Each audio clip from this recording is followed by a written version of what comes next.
years. I've been with the company for this long because of our people and our very unique culture that makes it an exciting and rewarding place to come to work each and every day. Under the guidance of our experienced leadership team, we have delivered substantial results financially and operationally. We're very proud of our track record, and our goal is to continue to deliver steady growth for our shareholders for the long term. Well, I've only been at Keyera for 5 years. I've spent the majority of my career in the energy industry. I've seen firsthand how Canadian oil and gas companies conduct their business in the Middle East, the North Sea, up in the oil sands, and across the prairies in Alberta and Saskatchewan. We are extremely proud of our industry. Canadian oil and gas, it's responsible and it is reliable. And today, our presentations will show you what Keyera is doing to help deliver this responsible energy to the world. Our speakers today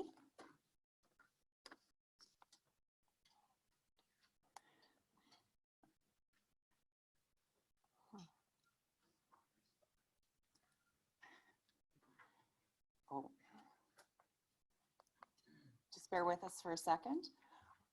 Our speakers today, David Smith, President and CEO, Brad Locke, our Senior VP and COO, Nancy Brennan, Senior VP and General Counsel, Dean Setaguchi, Senior VP and Chief Commercial Officer, Brian Martin, who's our VP of Business Development for Liquids Infrastructure, Jamie Urquhart, VP of Marketing, and Stephen Craker, our Senior VP and CFO.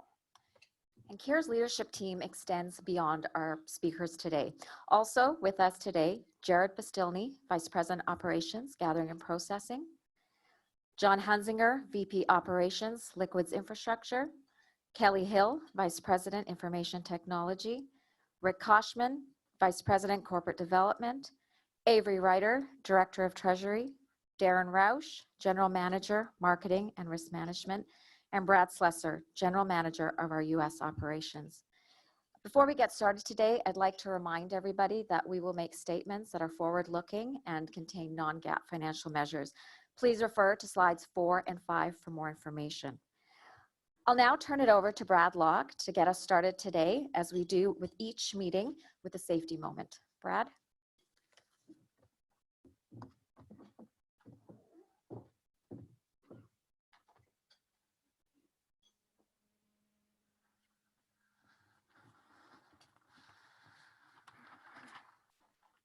Good morning. Thank you for coming this morning. My name is Brad Locke. As Eileen and Levon mentioned, I'm the Chief Operating Officer at Keyera. I've been with Keyera about 15 years. I came over from Chevron Canada Resources when Keyspan at the time acquired the Enterpro assets. It's been an outstanding 15 years with an amazing group of people that are business focused and customer focused, and we've delivered some outstanding results over the last while that we're looking forward to continuing in the years to come. Before we get started, just a couple of housekeeping items. For anybody who needs it, washrooms, men's washrooms are out the door, hang a left, and then hang an immediate right. For women's washrooms, out the door, hang a left, and then hang an immediate left, which is basically right outside the door here. In case of an emergency, if there's an alarm, there's 2 alarms that you would hear in this building. One is a slow intermittent alarm. If you hear that alarm, you wait in place, okay? Nobody evacuate when that alarm goes on. There's a situation somewhere in the building that needs to be dealt with. If that alarm goes to a rapid rapid alarm, then we all want to evacuate, and we would basically go out the stairs that are just outside the door here, so you can go out, hang a left, down the stairs there, and we actually muster on the church across the road, and that's where we would meet a head count. If anybody has mobility challenges, what you will want to do is wait by the door, and one of the fire marshals will guide you to an emergency evacuation point where you can actually take an emergency elevator down to the bottom of the stairs, and that is actually located just to the right of the reception desk as you go through the elevator lobby. As Eileen and Levon mentioned, we like to start every meeting with a safety or a value moment. And what I'd like to talk to you a little bit about is furnace safety. So a sobering fact, carbon monoxide poisoning from furnace failures is the #1 cause of carbon monoxide poisoning in North America today. With winter coming, it's important that we all check our furnaces and make sure that they're in good working order, particularly if they are a natural gas fired furnace. The picture you see here is actually of a secondary heat exchanger on a forced natural gas furnace. The purpose of this unit is actually to exchange the hot combustion gas heat with the incoming cold gas that is circulated through the house. And what you see here is actually a new one and a failed one. This failed one actually came from the house of one of our employees. So in February of 2019, if anybody was in Calgary in February 2019, it was extremely cold. In the middle of the night, her and her family were all sleeping. The carbon monoxide detectors actually went off in their home. They did what they were supposed to do. They gathered their kids, evacuated the house, called 911. When 911 arrived, they actually went in and validated that there was a high carbon monoxide level in the house and actually began to ventilate. Called the gas company, and the gas company determined that this heat exchanger shown here actually did fail. So that hot combustion gases out of the fire chamber was actually being put into the house, which was causing that rise of carbon monoxide in the house. Upon investigation, what she found was actually that several manufacturers of furnaces made prior to 2010 were actually had a very, very high rate of these failures. So Bryant, Payne, and HE Carrier furnaces were actually experiencing an exceptionally high rate of failure. And this was very common and actually led to a class action lawsuit being filed in the United States over the manufacture of these furnaces. So the message from all of this is threefold. #1, make sure that your carbon monoxide detectors are working. They save lives. They do expire after 10 years, so you want to make sure that your carbon monoxide detector is tested, working, and up to date. Secondly, if you have a natural gas furnace, I ask you to please get it checked by a certified individual. And third, if you actually have one of these furnaces, please do it right away because your family might be at risk. Thank you very much.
Good morning, everyone. Everyone awake now? Welcome to Keyera's first ever Investor Day, and thank you for coming this morning. My name is David Smith, and I'm the President and CEO of Keyera. I think I know most of the people in the room. I've worked in the industry for more than 35 years now, and I've been with Keyera since our inception in 1998. Our theme today is delivering positive energy. For us, this has a double meaning. Delivering positive energy is what we do. It's in our mission and it's in our vision, as you'll see.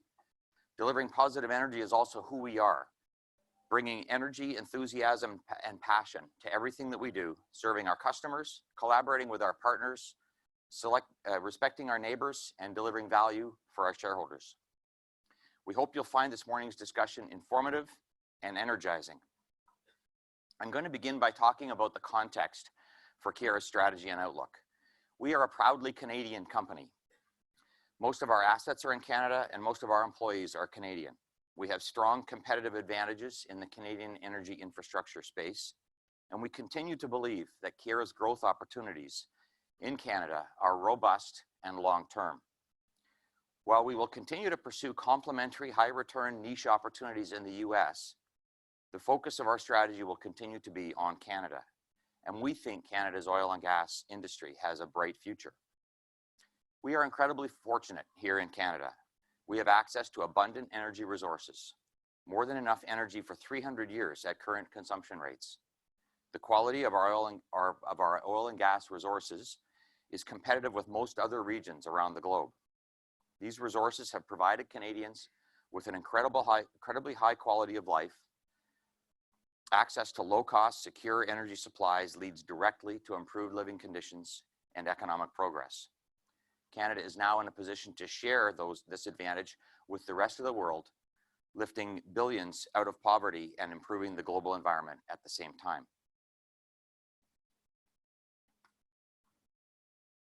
According to the IEA, the world's need for energy will continue to grow, increasing by 24% by 2040. Renewables will be the fastest growing source of energy by far. However, to meet the world's demand, there will still be a growing need for oil and especially for natural gas. This is the opportunity for Canada and the reason for our optimism. Global population growth, urbanization, and economic development are driving the demand growth, and it's almost all in the developing world. By 2040, the developing world will account for 65% of the world's energy consumption. Providing long-term, efficient, low-cost energy to the developing world has massive potential to improve the lives and health of people around the globe. However, the call for lower emissions, environmental protection, and social benefits from our industry will continue to intensify. So how do we meet this demand responsibly and reliably? The answer is Canada. The world needs our positive energy. By providing our resources to the world markets, we can supply that long-term, efficient, low-cost energy to the developing world, improving the lives and health of billions.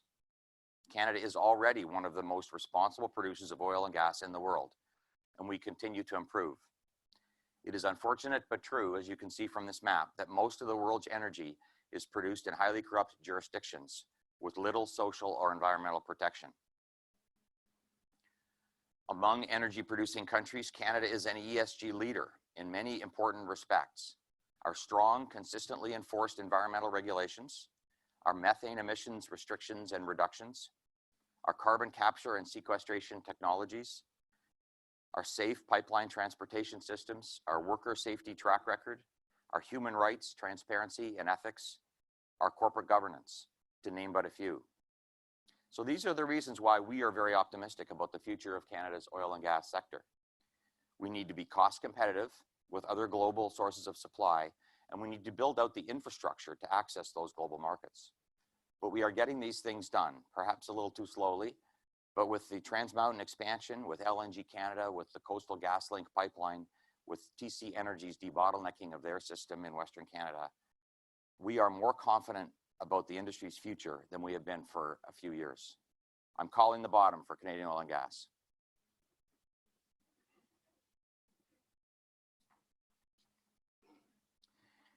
Keyera's mission is connecting energy for life.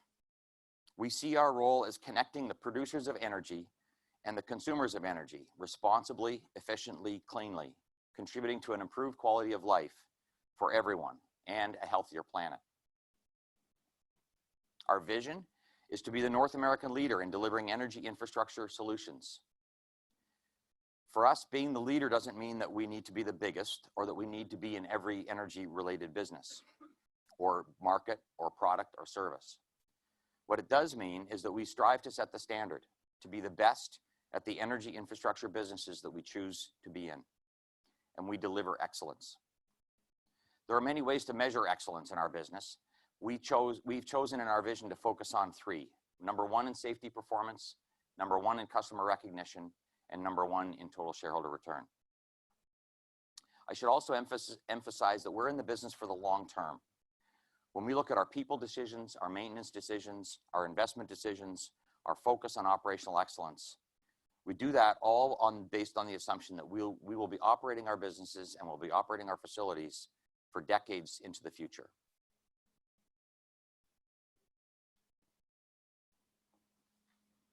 Our values that have stood the test of time as we've evolved as an organization over the past 20 years are on this slide. Health, safety, and environment, caring for people and caring for the planet. Integrity and trust, doing the right thing for the right reasons. Responsibility and accountability, for us that means delivering on our commitments to our customers, to ourselves, and to all of our stakeholders. Teamwork means embracing diversity and working together to accomplish the goals that we have. And finally, business spirit is about encouraging drive and passion to add value for our customers. And we try and live these values every day. Our strategy hasn't really changed very much. It's been very consistent over the 2 decades or more that we've been in business. We're focused on delivering steady, disciplined growth to create long-term value for our shareholders.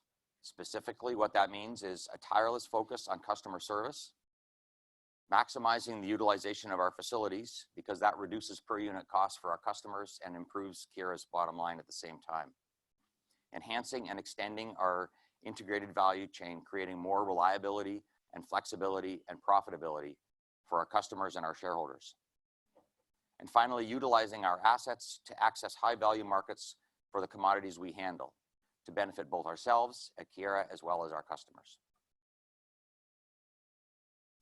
As I said, our strategy has been very consistent over many years.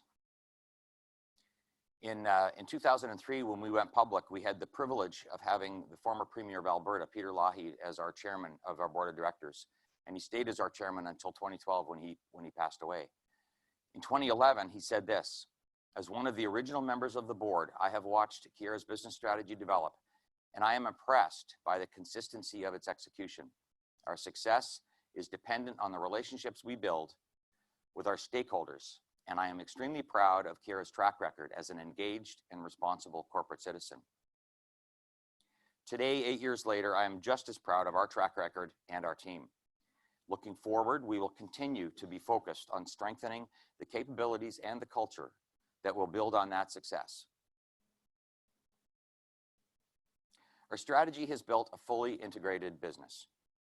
Our 3 business segments, gathering and processing, liquids infrastructure, and marketing, provide essential services with assets and capabilities that are difficult and expensive to replicate. Our competitive advantages include strong customer and partner relationships that strengthen our business and also provide ongoing opportunities for growth.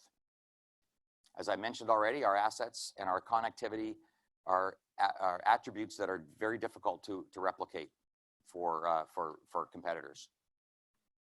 Over more than 20 years of investment, we have created a strong franchise that would take considerable time and money to replicate. Thirdly, we try and provide complete midstream solutions to our customers all along the value chain. We access high-value markets with the facilities that we have for the commodities that we handle, again, for the benefit of both ourselves and our customers. And finally, we are a safe, reliable, and respected operator of facilities where we operate. Over time, those strategies have delivered very impressive financial results. Since our inception as a public company 16 years ago, we have delivered a compound annual growth rate of 8% in terms of dividend per share. And that's based on an 11% compound annual growth rate in our distributable cash flow per share.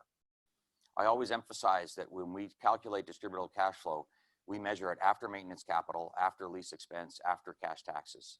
So it truly is the cash that's available either to reinvest or to pay in the form of dividends.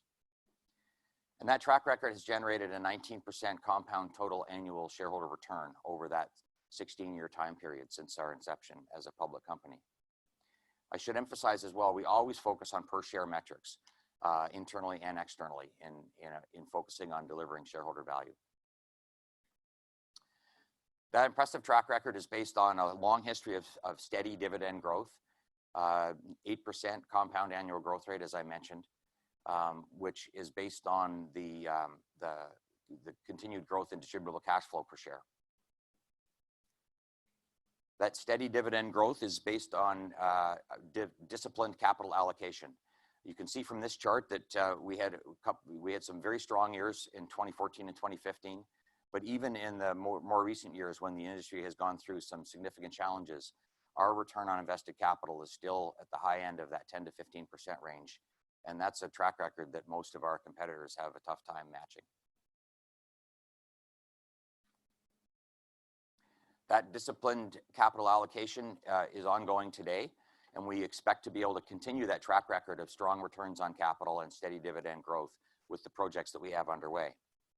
The projects that we completed in 2019, the phase 1 of the Wapiti gas plant and the Simonette expansion, are already generating cash flow growth. And the projects that are under construction now, our Wildhorse Terminal in Oklahoma, phase 2 of the Wapiti gas plant, and the new Pipestone gas plant, are all expected to be generating that 10 to 15% return on invested capital by 2022. And the CAPS liquids pipeline is expected to be generating at that level of return by 2024. So what have we done for you lately?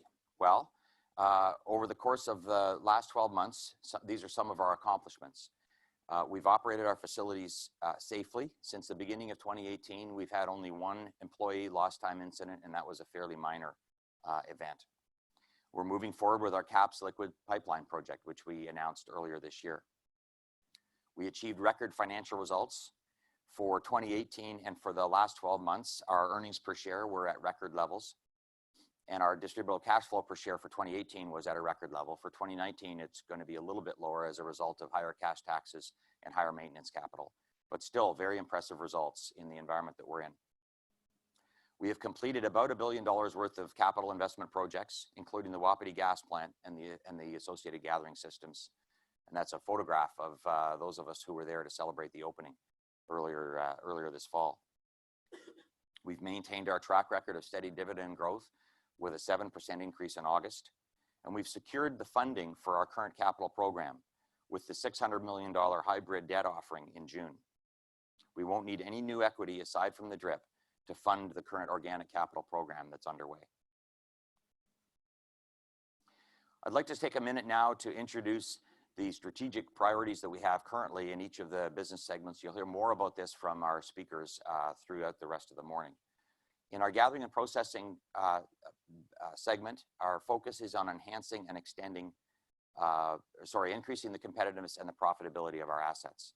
We will do that as we always do through trying to enhance customer netbacks, increasing the utilization of our facilities, and optimizing the portfolio. And Dean Setaguchi will be talking about that a little bit more. In the liquids infrastructure segment, we are focusing on continuing to enhance and extend our value chain, increasing the connectivity capacity and the range of services that we provide, providing more services for the growing production of bitumen from the oil sands. And finally, most of our investment opportunities in the next few years will be in the liquids infrastructure sector, and we are focused on continuing to focus on fee-for-service opportunities, building on our capabilities, and strengthening our competitive advantages. Brian Martin will talk a little bit more about that later this morning. In our marketing segment, which Jamie Urquhart will talk about, we continue to focus on accessing high-value markets for the commodities that we handle and maintaining the long-term effective risk management program that we have. Stephen Craker will talk a little bit later about our financial priorities. Our short-term and long-term financial priorities are the same: continuing our disciplined capital allocation, preserving our financial flexibility with our strong balance sheet and payout ratio, and continuing our track record of steady dividend growth. So here are some of the messages that you'll hear more about this morning. We will continue our disciplined capital allocation, generating attractive returns with the investments that we make. We will successfully execute and deliver on the program that we have currently underway. We are focused on increasing utilization across all of our facilities enhancing customer netbacks, and improving Keyera's profitability. To that end, we are developing plans to optimize our gathering and processing portfolio to improve profitability in that segment. Our growth opportunities in the next few years will primarily be in our liquids infrastructure segment, and we intend to maintain a strong balance sheet, and we intend to deliver steady dividend growth. So with that, I'm going to turn it over now to the newest member of our officer team, Nancy Brennan, who will talk a little bit about what we call sustainability.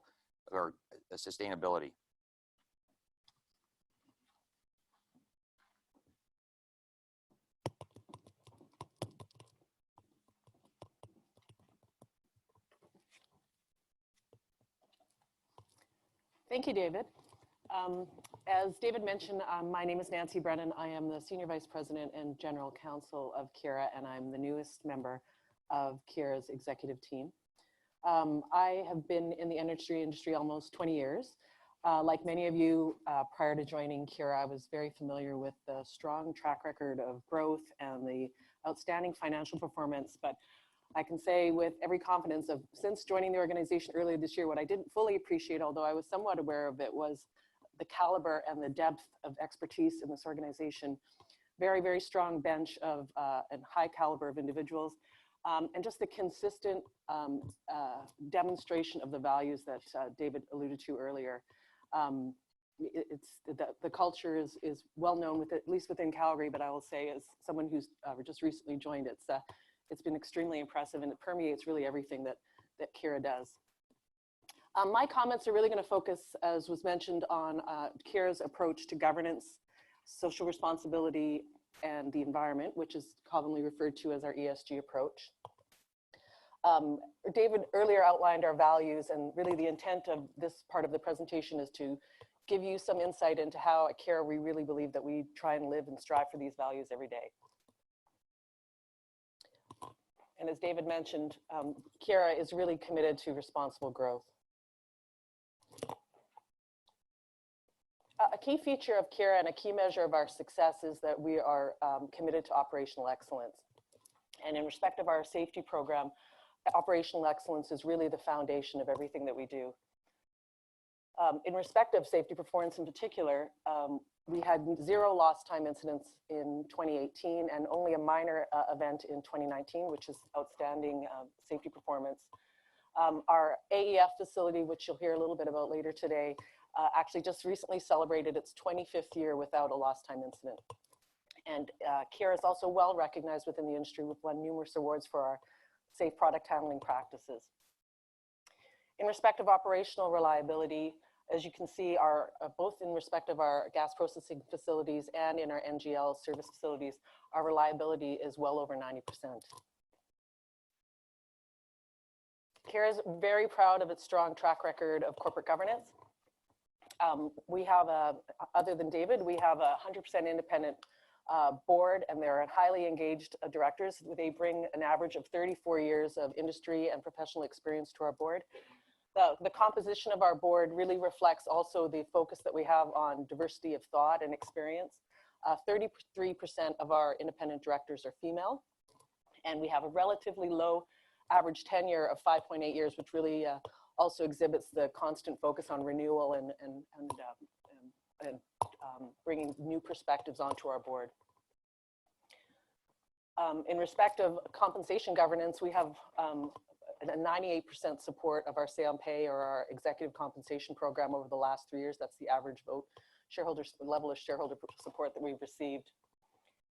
And in respect of ESG in particular, that's really reflected in both our committee structure, which is comprised of audit, compensation, governance, and health and safety, and also just the regular conversations that happen at the board level, both in terms of strategy discussions and our ongoing discussions about enterprise risk management, which really identify any areas of concern and areas of opportunity for us. As some of you may be aware, Keyera is well recognized both nationally and provincially as an employer of choice. We really do value collaboration and teamwork within the organization, and diversity, and really bringing a questioning attitude to everything we do. Part of this recognition is the strong culture that exists at Keyera. We've outlined here what our cultural behaviors are, which is really just it's a codification of sort of the way that the organization organically exists. It's really characterized by teamwork and collaboration, diligence, and as I mentioned earlier, just bringing a fresh perspective and questioning attitude to everything that we do. In respect of the environment, our approach is really based on these key principles. Oh, sorry, this community investment. In respect to our community investment program, Keyera has a long history of both investing in and building capacity in the communities in which we operate and work.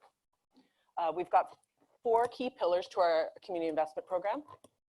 They're both focused on identifying key areas of local need and addressing those, as well as supporting key initiatives within our communities that are directed at enhancing the economic and environmental well-being. In 2018 alone, Keyera donated approximately $1 million to 150 different local organizations. We've also invested almost $5 million in the United Way since our inception. Keyera also encourages our employees to give generously of their time. We provide employees with 2 paid volunteer days per year. And last year alone, employees donated over 8,000 hours of their time, which was equivalent in value to almost $500,000. So in respect of the environment, our approach is really based on 4 key principles. Obviously, safe and efficient operations are key to our environmental approach and reducing our environmental impact. We're keenly interested in listening to our stakeholders, and we continue to do that in respect of all of our activities and the projects that we have ongoing. We're relentlessly focused on continuous improvement. The organization regularly engages in look-backs and seeks to learn from its experiences and the experience of others to continue to adapt our approach and improve it. And we're constantly having discussions to determine how best to align our strategy with our principle of responsible growth. Going forward in respect of environmental stewardship, we recognize that the interests and the views of our investors and our stakeholders are evolving and they're diverse. Our approach is really going forward for the future is focused on 4 key principles which are really interrelated. First is listening, obviously listening and learning from these perspectives. Keyera is a very stakeholder-focused organization. And obviously we want to understand what areas of concern that our stakeholders have and how we can adapt our approach accordingly. 2, in terms of our action, we've actually initiated a number of projects and groups within the organization in respect of climate change, reducing emissions, environmental stewardship, and we'll continue with those task force and groups that have already started and have great work underway and move those initiatives forward. Excuse me, in respect of our approach and sharing our disclosure, we will be sharing more of our ESG story going forward. We focused over the last 2 years on increasing the breadth and the depth of our ESG disclosure, and we've made great strides in that respect. The focus going forward will be for us to more broadly take the experiences and the perspectives we have and broaden and clarify our approach, including very transparently with our shareholders and other stakeholders. And finally, as David mentioned, we believe that the world needs more positive Canadian energy, and we recognize the imperative of sharing this story with the rest of Canada and the world. And our focus will also include providing and supporting more fact-based education on Canada's ESG approach and the benefits of Canadian energy. So with that, I will turn our presentation over to Dean Setaguchi, our Chief Commercial Officer, who will speak about our gathering and processing business.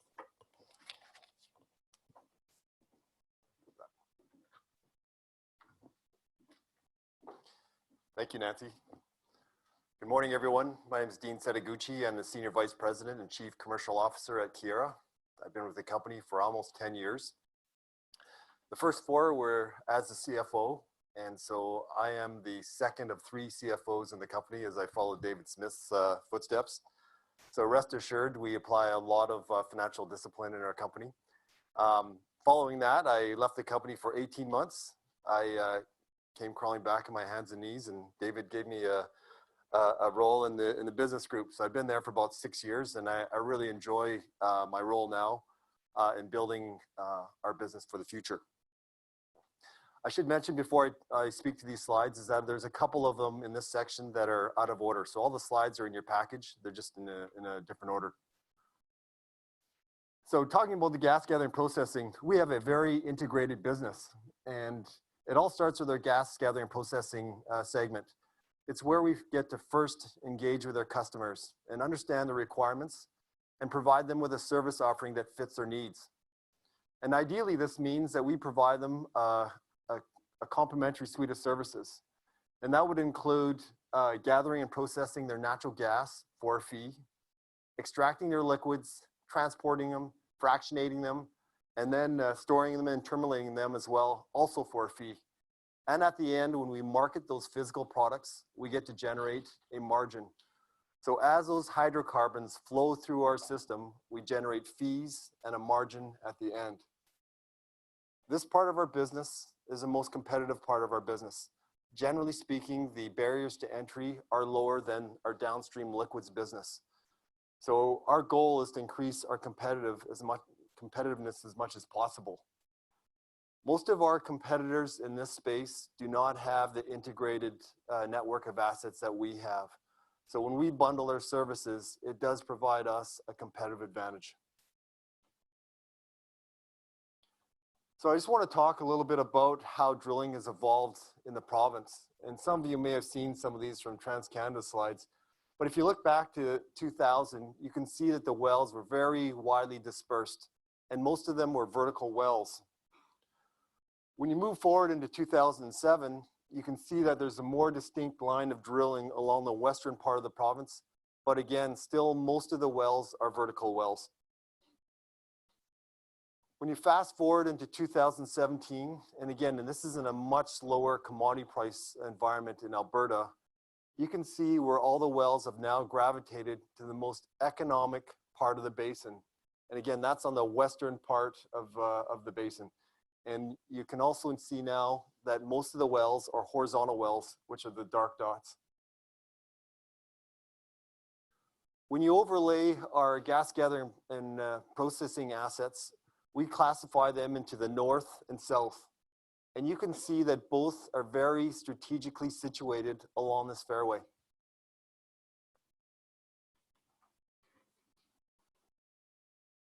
We provide essential services, and that's right from production to end markets. In this process, we aim to capture as much value as possible. The more value that we capture, it gives us the flexibility to competitively incent more volumes to our system and enhance our profitability. So a lot of that value is in the liquids. And as you just saw, our facilities are located in liquids-rich areas. And we have extraction capabilities at all of our facilities and the efficient means and infrastructure to process and get those NGLs to market. We also aim to achieve the highest value prices for those NGLs so that we maximize the netbacks for our producers. So our strategy is all about increasing our competitiveness and the profitability of this segment. And really it's about helping our customers.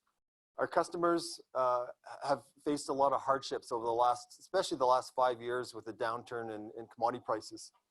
And with that, we have to be part of the solution. And that means helping to enhance their netbacks. The healthier they are, the more active they'll be behind our facilities, and more volumes will come into our system and generate higher profits. So we're focusing on our customer netbacks. And as part of that, we have an optimization project that I'll be talking about later.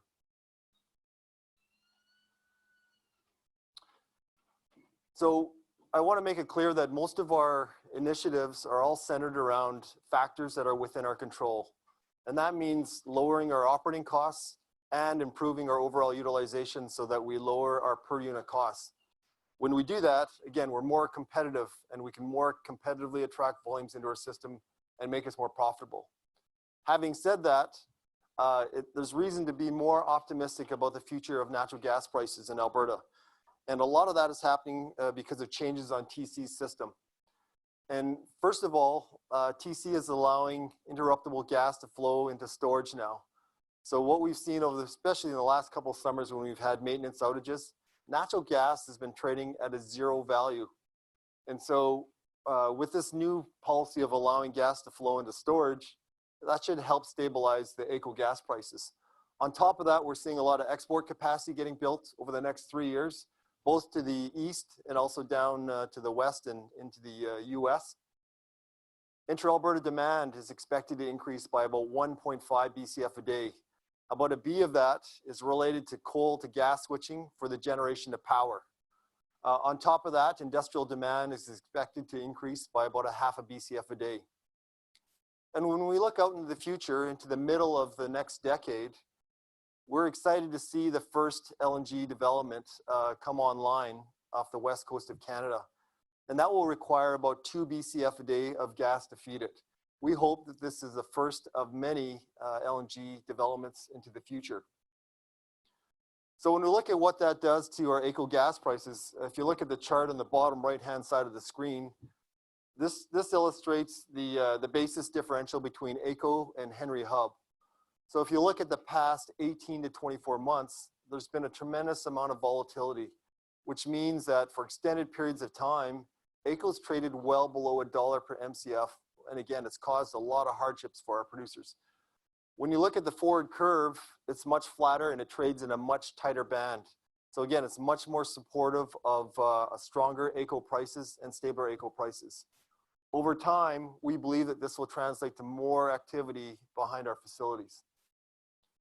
The silver lining of our downturn in Western Canada over the last 5 years is that it's made our industry much more competitive. Our producers have been very disciplined to drive down costs, and some of that has been through the use of technology. So our basin is the lowest cost supply basin, and we can compete anywhere in the world. We just need additional egress, and we're starting to see it now. So with that, I'm going to shift and talk about our north region.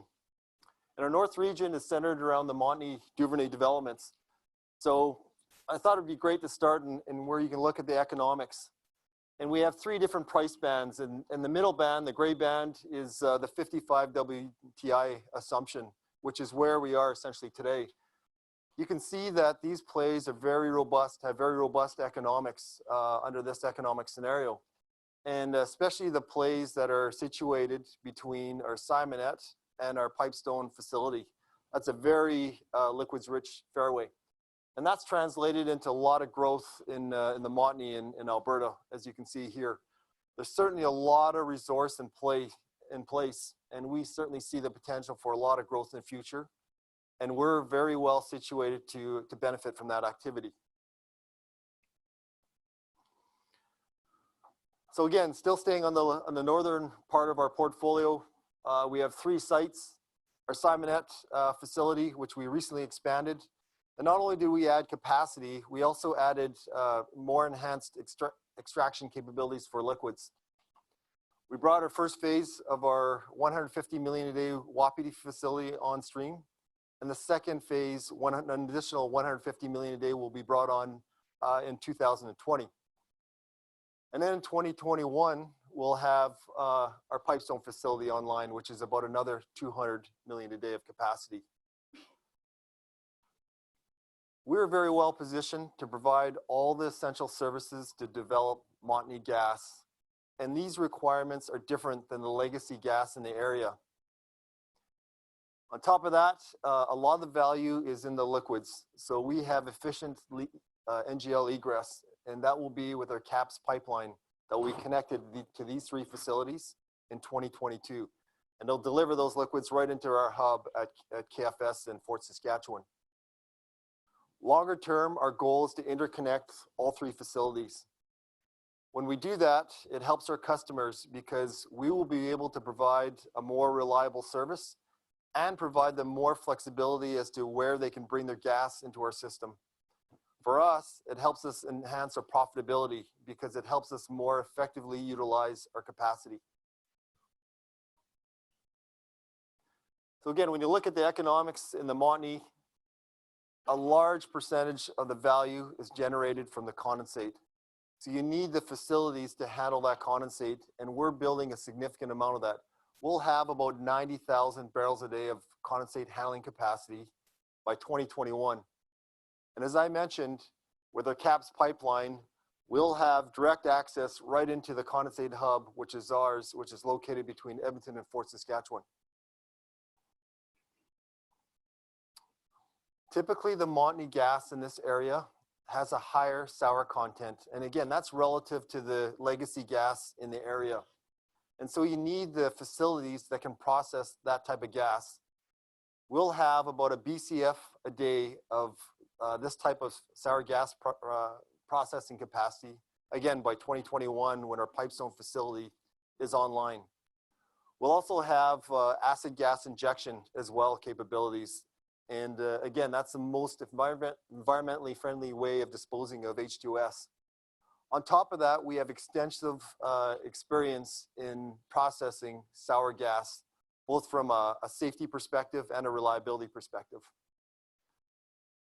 Another service that's required for the Montney is water. There's a lot of water that's used for fracking, but also a lot of formation water is produced with the production.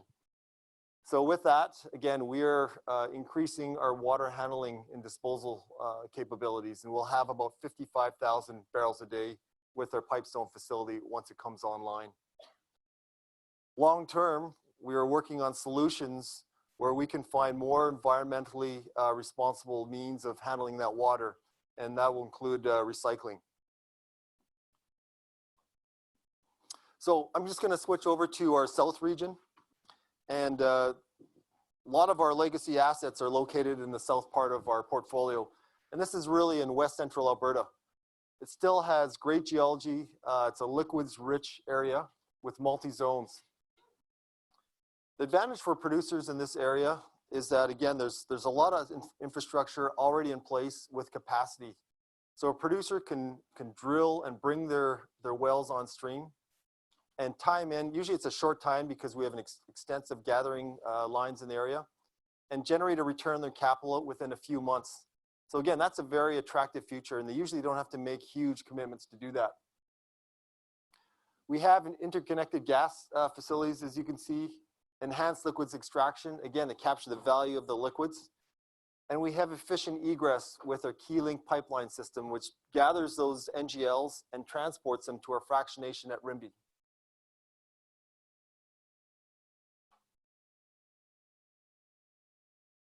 Just want to show, we like to show this graph because it really illustrates how resilient the gas is in the southern capture area.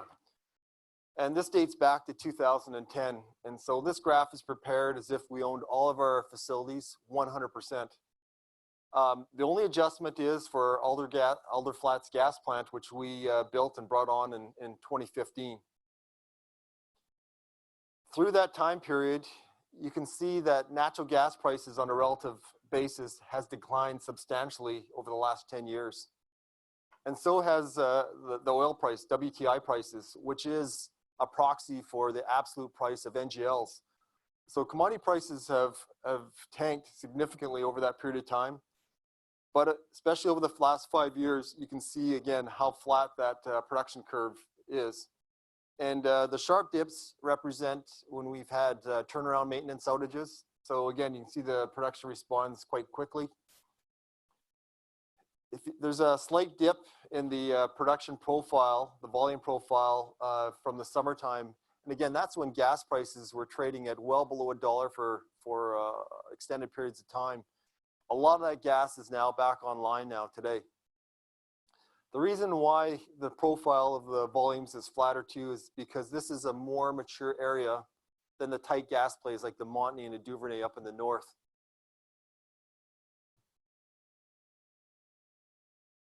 So we've been talking about our optimization program in the south. And really what it's aimed at is to improve our overall competitiveness and also our profitability of this segment of our business. And so when you look at this portfolio, we have 14 gas plants that have over 2 BCF a day of capacity, but only half of that capacity is being used today. So we are incurring significant redundant costs associated with operating these many plants. So our strategy is to redirect the gas to our most efficient facilities. That means the ones that are the lowest cost to operate, the ones that have the best liquids extraction, and the lowest carbon intensity. By doing that, we'll reduce our per unit operating cost, we'll be able to more competitively attract volumes into our system, and enhance the profitability for Keyera. We also want to make sure that we preserve some capacity for recovery, because we do believe there's another day for natural gas. But when that happens, we want to capture that economic prize. So we expect to have more definitive plans with this program towards the middle of next year. And then we will implement our strategy, and it'll take several quarters to work those extra costs, redundant costs, out of our system. We've already started that with our Gilby consolidation already, where that gas has been redirected to Rimbey.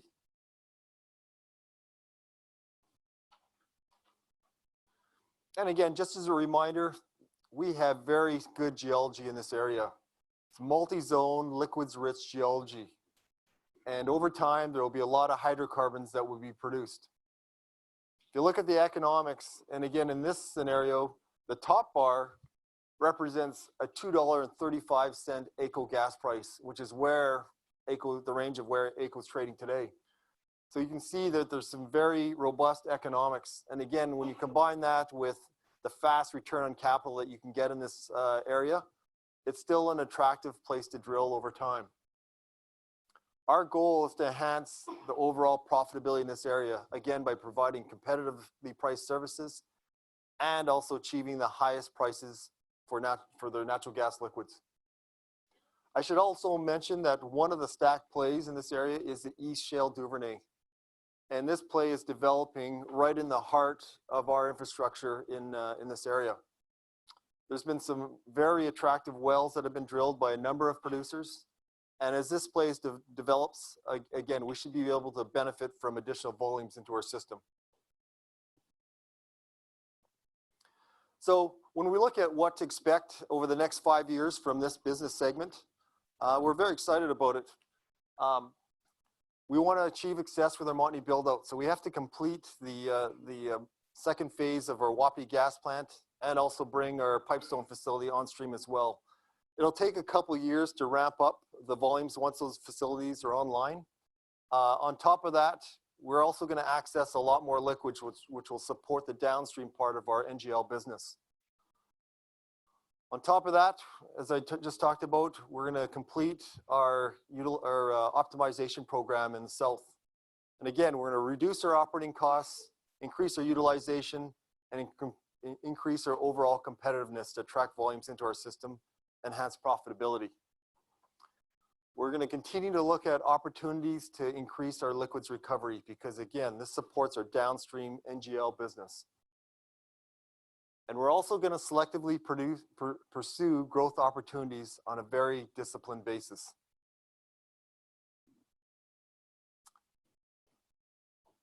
What that translates to, so if you go back to 2014, you can see how much cash flow we generated, which was about $220 million. We made some investments over the last 5 years, and we've increased that to almost $290 million, and that's presented on a last 12 months basis. When we fast forward into 2024, we expect to achieve significant growth into the future. And that's with our Montney build-out, our portfolio optimization, and other services that we're providing. This assumes no significant investments beyond what we've already sanctioned already. So with that, I'll turn it over to Brian Martin to talk about our liquids infrastructure. There you go. Thank you, Dean. That gives you some insight into the discipline we have as a company. We were told to go up from the right and exit from the left, so it's awkward, but hey, that's our discipline. So I'm going to talk to the liquids infrastructure side of our business. I've been working within the business development team here for about 12 years now, and it's been a tremendous experience. It really has. It's been very rewarding to advance opportunities like we have with our diluent system, our frac and storage, Norlite and BTT, and then also now to see the and very satisfying to see the positive results that they're delivering for our company. Also exciting as a business development guy to see the opportunities that we have in front of us, and they're really tremendous and really weave well with our existing business. I want to spend a few minutes just looking back over some of the keys to our success, and one without a doubt has been the positive relationships that we've been able to develop with our customers. And the focus item here for us really has just been to listen to them. It's as simple as that. And then off of that listening, we've really been working hard then to try to satisfy their needs and wants, both commercially and physically. And then we've tried to do that with an end game of a win-win arrangement for us. It served us very well, in particular with that advancing opportunities like our diluent system, and then most recently getting caps across the line. It's also, again, with this win-win mentality, it's also led to frequently repeat business with our customers, and in particular with the likes of Imperial, Suncor, and CNRL. We've been able to do additional business with them on services such as our diluent system and frac and solvents and caps most recently. Companies that we strive to do more business with, and I'm sure you'd like to see us doing more business with. And along the way, we've also entered into many joint venture partnerships, and I think this has really positively differentiated ourselves in the midstream space. And our philosophy here is really simply just been, if the sum of the two parts coming together is better in terms of providing a solution than what each of us can individually do, then why not? And we really haven't been shy about that at all. So still looking back just quickly, and David and Dean have touched on this, but really another key to our success has been to advance infrastructure solutions really on an integrated path. And again, it's really been helpful for us, as well as really weaving our business together. Also, because of that, in many instances, a barrel of a customer's product then will be handled at many of our facilities, and in that case, we're able to collect multiple fees. So today I'm going to talk to many of those assets, but first just quickly pull you back to David's slide where David laid out the priorities for the liquids infrastructure team. They are to increase NGL connectivity, capacity, and services, to add to the business we have serving the oil sands, and then drive complementary fee-for-service growth. So liquids infrastructure starts at the back end of our gas plants, and I'm just going to talk to a few of these here first, but really the NGL pipelines is again the start of this, and NGL pipelines for us and for our producers provide a competitive and a safe means by which we can move NGLs from the field to the market. And the two field gathering pipelines that Keyera is involved with are the Keylink pipeline and KAPS. I'm just going to talk briefly to Keylink here with you today, and then I'll talk a little bit more on KAPS for you. Keylink, as Dean noted, really integrates our West Central gas plants with our fractionation at Rimbey. It's 8 of our West Central gas plants that you'll be counting there. And again, this project was completed in 2018. It brings us a nice fee-for-service business, as well as commercial margin opportunities. Also should be noted that keeps trucks off the road. There was a lot of these barrels were previously moving around the province on trucks. So the pipeline solution was very eloquent in that manner. So KAPS is a project you're certainly all familiar with. Similarly to Keylink, then it integrates our gas plants with our fractionation. In this case, it's our northern plants with our fractionation and storage in the Fort Saskatchewan area, which is our key NGL hub. It's being advanced as a 50-50 joint venture with Semcams. Again, most of you would be familiar with this. It consists of 2 segregated lines, one for NGL mix, one for condensate. And you can see that the pipe is running really right through the heart of the Duvernay and the Montney. And these zones, for the most part, are stacked along a good portion of the route there. And what's important there is that they're very liquids rich. And with the Montney really leading the way. And I think you all hear lots about the Montney, and I'd say it's for good reason. It's really a massive deposit. I like to call it a beast, but it's a massive deposit that really kind of compares favorably with the best there is in North America. Also, along here, then the producers' drilling results continue to really meet or exceed expectations with respect to liquids recoveries. And so we feel very confident that the capacity that KAPS is bringing to the market is needed. Going to touch on some of the key attributes then for KAPS. The first is it will generate strong fee-for-service cash flows and returns for us. Our initial contracting has secured shipper commitments with an average term of 14 years. They all have 75% take-or-pay associated with them. And we're expecting, starting in 2024, to generate a strong annual return on capital of between 10 and 15%. I'll also note it's highly desired. So the gas producers, petchems, oil sands producers all wanted competition in this space, and KAPS is going to provide that for them. Also want to highlight, as Dean noted as well, condensate is the single biggest driver for a producer's economics in this basin, and KAPS will provide the most direct shot from the field to where the end users are and where the demand is. And that demand is within our condensate system, largely in Edmonton, Fort Saskatchewan. So our customer base, the demand that we have, the liquidity that we have in our diluent system will really positively differentiate KAPS, and we will look to leverage that benefit. With respect to the joint venture partnership benefits, then the Keyera and SemCAMS plants will certainly logically be integrated into KAPS over time. By 2022, when we start up, the two of us will have a combined 9 gas plants operating along the route with processing capacity of 1.25 BCF a day. That will certainly benefit us. Again, it's a liquids-rich area. The more gas, the more liquids.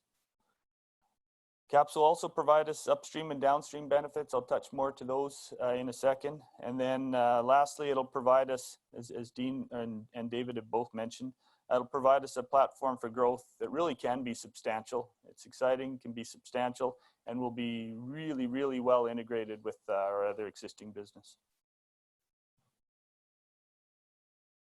So our upstream and downstream benefits, then KAPS will provide us with a fully integrated infrastructure solution for this part of the basin.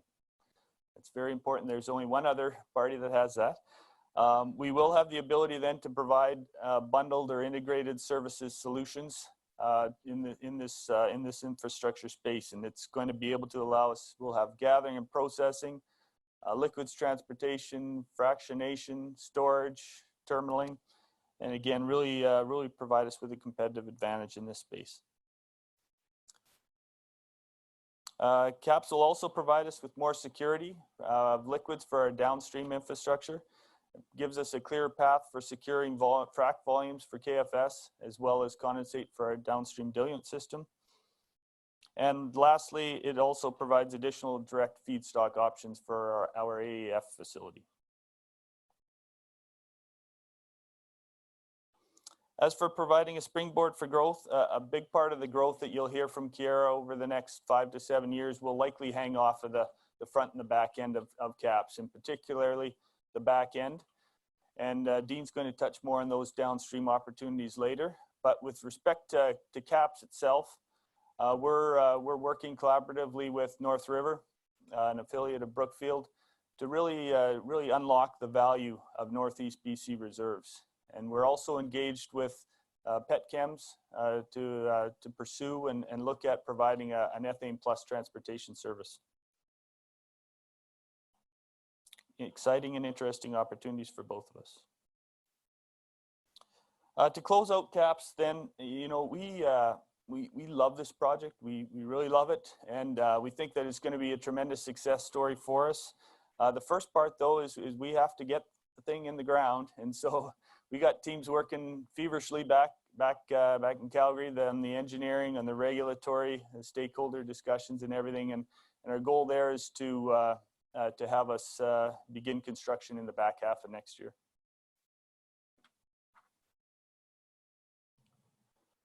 So following along on the mix side of things, then next up is our fractionation and storage business that we have.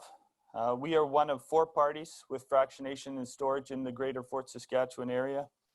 At KFS, we have 2 fractionation units that total 65,000 barrels a day of capacity, and currently 15 caverns that add up to having 15 million barrels of capacity currently.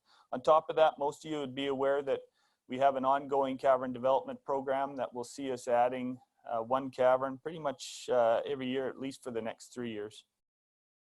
Key messages around this part of the business are shown behind me. It's a high barrier for a new entrant to come into this space is one. And then the second is our business has been strong, and our utilization has been strong without caps. So with caps, we certainly feel like and expect incremental capacity will be required. So again, just to expanding a bit on these messages, I'll touch on 3 of the barriers for a new entrant in this space. And the first is around connectivity. And the connectivity that we've developed over time is tremendous in a very congested area. So this Edmonton, Fort Saskatchewan area, as you probably know, is hugely congested. And we have tremendous connectivity then both upstream and downstream. So upstream for the feeds into our fractionation, and then downstream for the spec products and movements out to the market. The second barrier is cavern storage, and caverns really provide a critical service to the fractionation business. And it's likely intuitive to most of you that they provide that benefit in terms of the market flexibility for the propanes and butanes and the timings of the sales and stuff. It's probably intuitive, but what might be less so is how critical they are in providing and ensuring takeaway reliability for producers and their upstream field operations.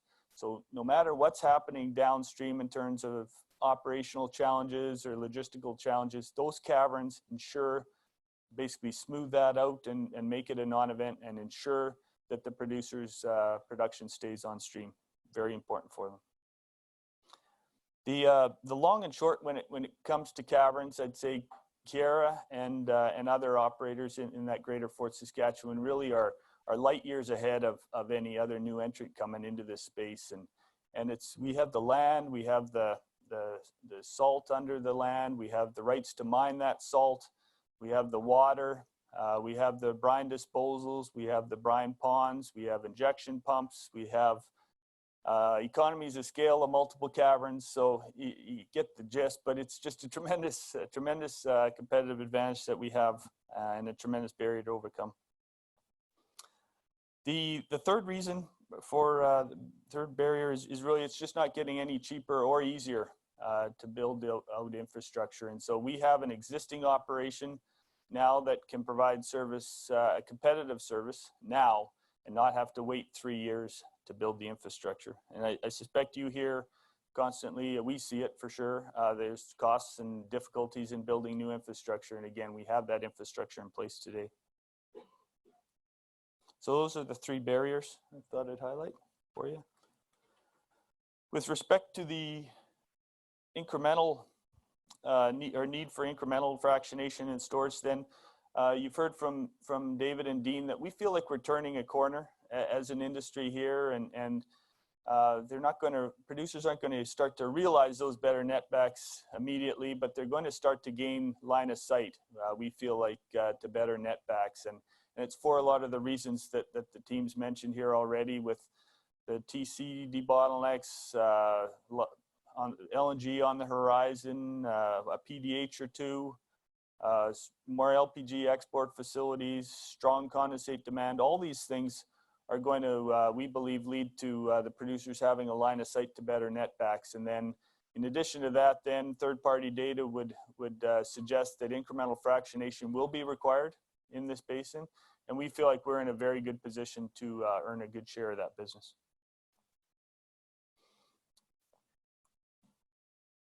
We included this slide just to show you some of the land and where we have room for incremental growth beyond KFS. KFS is great, but it's starting to get congested as well. So part of what we're challenged with, and I just talked about the barriers for a new entrant, we had barriers and have barriers to overcome to actually be able to continue to grow ourselves out here. And we really feel like we've, to some extent, cracked that nut with the barriers that we've knocked off here. We've got excellent connectivity between KFS and out to that 1,290 acre parcel. We got lots of pipelines running through there. We got the salt rights under a good portion of this land. We got good rail access. CN has rail just to the south of that 1,290 acre parcel. Good highway access for trucks. And it's all zoned heavy industrial as well. So in that 1,290 acre parcel, zoned heavy industrial. And so what that means for us is that it's very, very possible for us to add process and more cavern infrastructure. We note for you as well the routing of CAPS. CAPS is snaking through that land, and so it's not yet, but at some point we hope to be able to talk about some business here and how we're leveraging that land into a tremendous piece of business for us. It's not yet, but hopefully someday. So I'm going to shift to the oil sands side of our business then here now. And a few key messages are showing for you on this slide. The first is we are the leading provider of diluent services in the Edmonton, Fort Saskatchewan area. Over time, we've built out the system and have added infrastructure that really kind of can hit the mark for everything that the producers want and need in terms of services. Second is we're poised to capture additional diluent business and accommodate that growth within the infrastructure that we have. And the third is we will continue to look to leverage our strong customer relationships, strong and trusting customer relationships into other product services, much like we've done with solvents and most recently the sulfur business. So our customers, this slide shows some of them. Others are bashful about showing their names and logos in the marquee lights, so we don't have them all here, but there's a few. It's safe to say, though, we have business with pretty much all the oil sands producers as well as the diluent traders.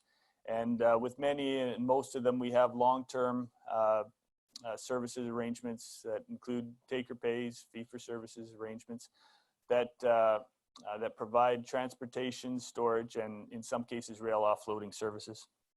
I'll note, as I'm sure you are, that many are great counterparties to deal with.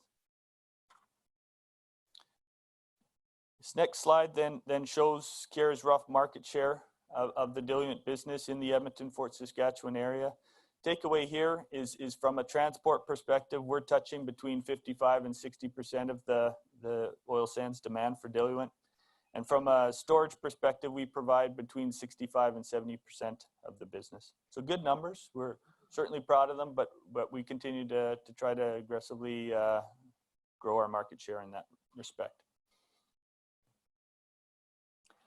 So now I'm going to hopefully wow you with a progression slide of our condensate system over time. We'll see how this works out.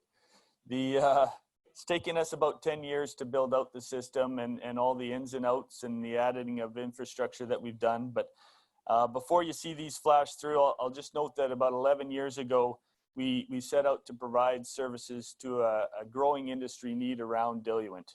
And it started with the Imperial Oil curl contract for us. And then over time, we've really had a consistent goal of adding connections and then also adding customers. You can see some of the ins and outs as I go along here. See Norlite come on, that's our joint venture with Enbridge. South Grand Rapids, more connectivity, and then CAPS, as I mentioned, will come into the system. So there, I couldn't get the fireworks and the smoke into here for that, but hopefully that kind of wowed you. So the takeaways here really are for you is that it's a high barrier. Again, to compete, it's a very congested area. We have capacity to grow, so that South Grand Rapids pipeline and some redundancy that we have with the shipping pumps really allows us, and in Norlite, allows us to incrementally add volumes without much expenditures of capital. And then also, again, we can really provide the customers what they need and want. So I just want to touch a little bit on that and expand a little bit on that last point and provide you with some things to consider. So if you're a customer on our system and you want supply, you can get supply from Southern Lights, from Cochin, from any of the fracs, from Pembina's CDH, from Northwest, from rail offloading, and soon CAP. So tremendous flexibility there. If you're wanting to deliver volumes out to any of the oil sands projects and on any of the long haul pipelines, you can hit Cold Lake, Interpipes Polaris Line, Access, Norlite. Again, tremendous flexibility in that regard. We have a competitive fee structure on the system. We're in the ground now, and so we have a strong position to be able to compete.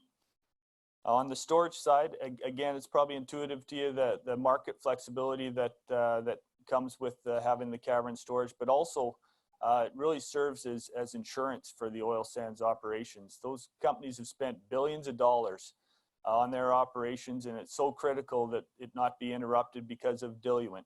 And so no matter what's happening upstream on the diluent chain of things operationally or logistically, those caverns provide the insurance that those oil sands operations need. Also liquidity for our customers. We're trading, our customers are trading more than 1 million barrels a day on the system. And we're moving more than 400,000 barrels a day, but that paper and physical trades on the system are tremendous, and it allows our customers to get in and out of positions very easily. And operational flexibility. So the above ground tanks that we have at our Edmonton terminal, our customers love these tanks. And so what they've encountered since day one and what we've had to deal with as well is the unratable nature of intraday business. And so what I mean by that is the volumes almost on an hourly basis coming into the system aren't matching up with the rates and the hourly volumes that are wanting to go off the system. And so the tanks really provide this balloon effect on the system that just again smooths that out and makes it a non-event. Hugely valuable, and the customers absolutely love them. Operational reliability and capacity, again, South Grand Rapids and the shipping pumps, I mentioned that already, but we have capacity to grow there. This next slide then here's shows a view on the bitumen and diluent demand growth. For all the reasons just mentioned, we believe on our Edmonton Fort Saskatchewan system as well as on Norlite, we're in a good position to capture a good share of this growth. And I'll emphasize again one more time that we can accommodate a lot of that growth without spending a lot of capital. And this has been the case with some of our recent adds in the Cheecham area that we've been successful with on both systems. So that's all I was going to talk to with respect to specific assets. I'll start to wrap things up then with pulling things back a little bit to David's slides on the priorities. And so the deliverables are shown behind me here, but you can expect from us over the next 5 years then to have success with CAPS, both commercially and with respect to project execution. Very confident in that and looking forward to getting CAPS on stream. Adding fractionation and storage, we expect to need it. Gaining incremental business with oil sands producers, so both into our condensate system as well as with other products. We'll look to leverage our strong, trusting customer relationships to help in that. And growth that is integrated in the wheelhouse of what we do well. And you've heard that a big part of the growth for the company will come from the liquids infrastructure side of the business over the next 3 to 7 years. So what has liquids infrastructure meant to us as a company? Then the contribution is growing from 189 million in 2014 to a 12-month trailing total of 370 million. So pretty much 100% growth in 5 years. The biggest contributors to that has been our frac and storage, our condensate system, Norlite, and BTT. And then over the next 5 years, we have line of sight to opportunities that should have us on our way to possibly doubling the cash flow again. And those opportunities will include CAPS, possibly more fractionation and storage, possible expansion of BTT, Wild Horse, and then some of the other opportunities that'll hang off of CAPS. And Dean will touch on some of those. What gives me confidence in this? It's the team that I have behind me. I have a tremendous team back in Calgary that I'm very fortunate to work in a fantastic group. They're driven, they're creative, and have a genuine desire to find win-win arrangements. So we will get it done. Thanks for listening and taking the time today. I'm going to pass it off to Jamie Urquhart now, who will lead you through the important and valuable marketing side of our business. Excellent, coming up the right side.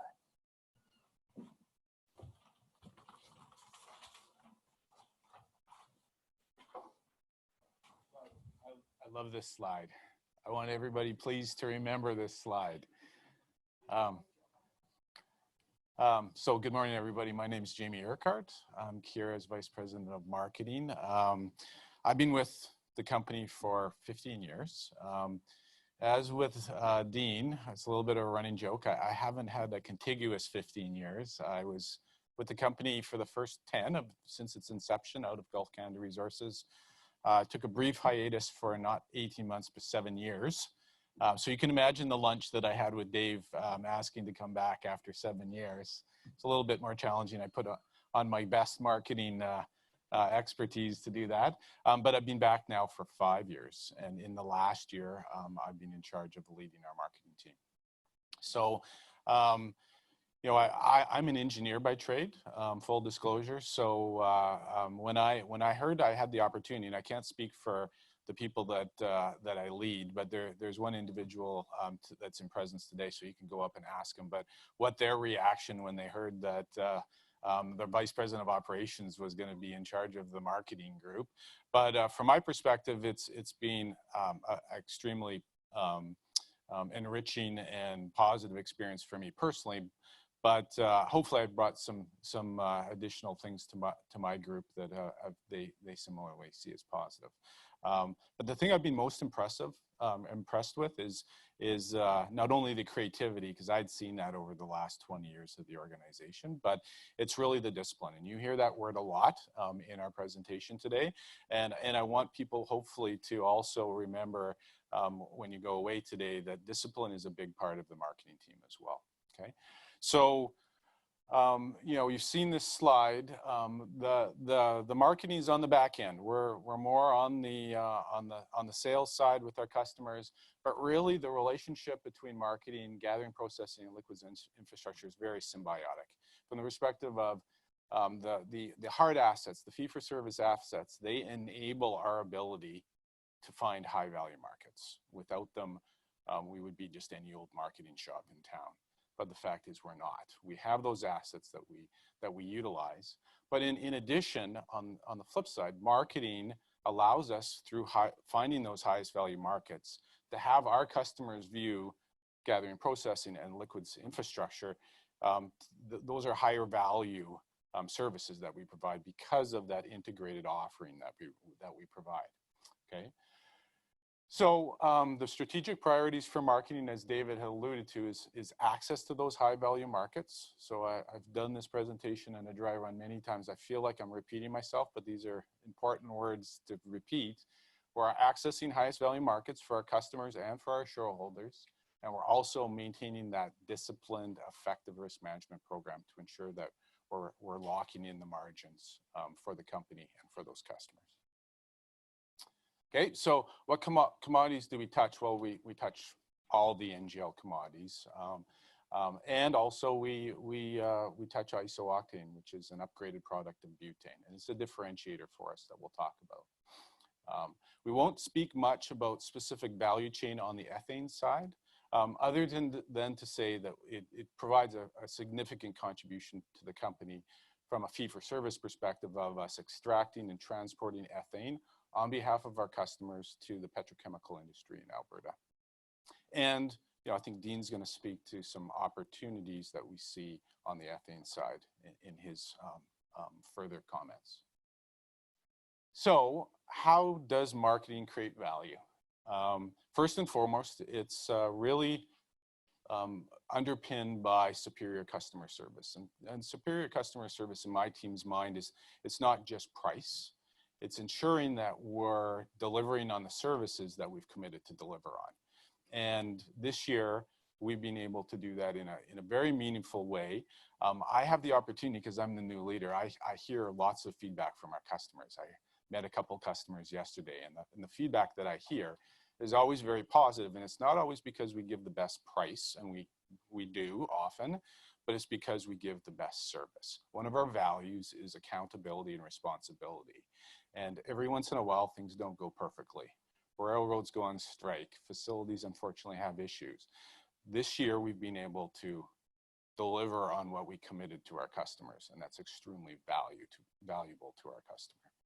So, but of course, we buy and we sell NGL products, and we do that by leveraging and utilizing our hard assets, our fee-for-service assets in the form of custom fractionation storage, logistics terminals, that's rail and truck, but it's also 3,500 leased rail cars that provide the flexibility to be able to hit whatever market is available to us in North America, and now with export terminals, offshore markets as well. So we utilize service providers on the rail and the truck and the pipe side. We have strong partner and customer relationships, and we have 20 years of expertise in dealing and finding the highest value in North America. And then it's all the umbrella of risk management. Risk management to ensure that we're retaining the value of inventory and that we're also locking in margins when it makes sense. Okay. So what we don't do is we don't do speculative trading, and we don't take frac spread risk. And that all equates into creating value for the company, and the value is quite impressive in my opinion. $1.1 billion over the last 5 years of contribution of free cash flow to this organization, and that's been used to fund our capital growth program in this organization.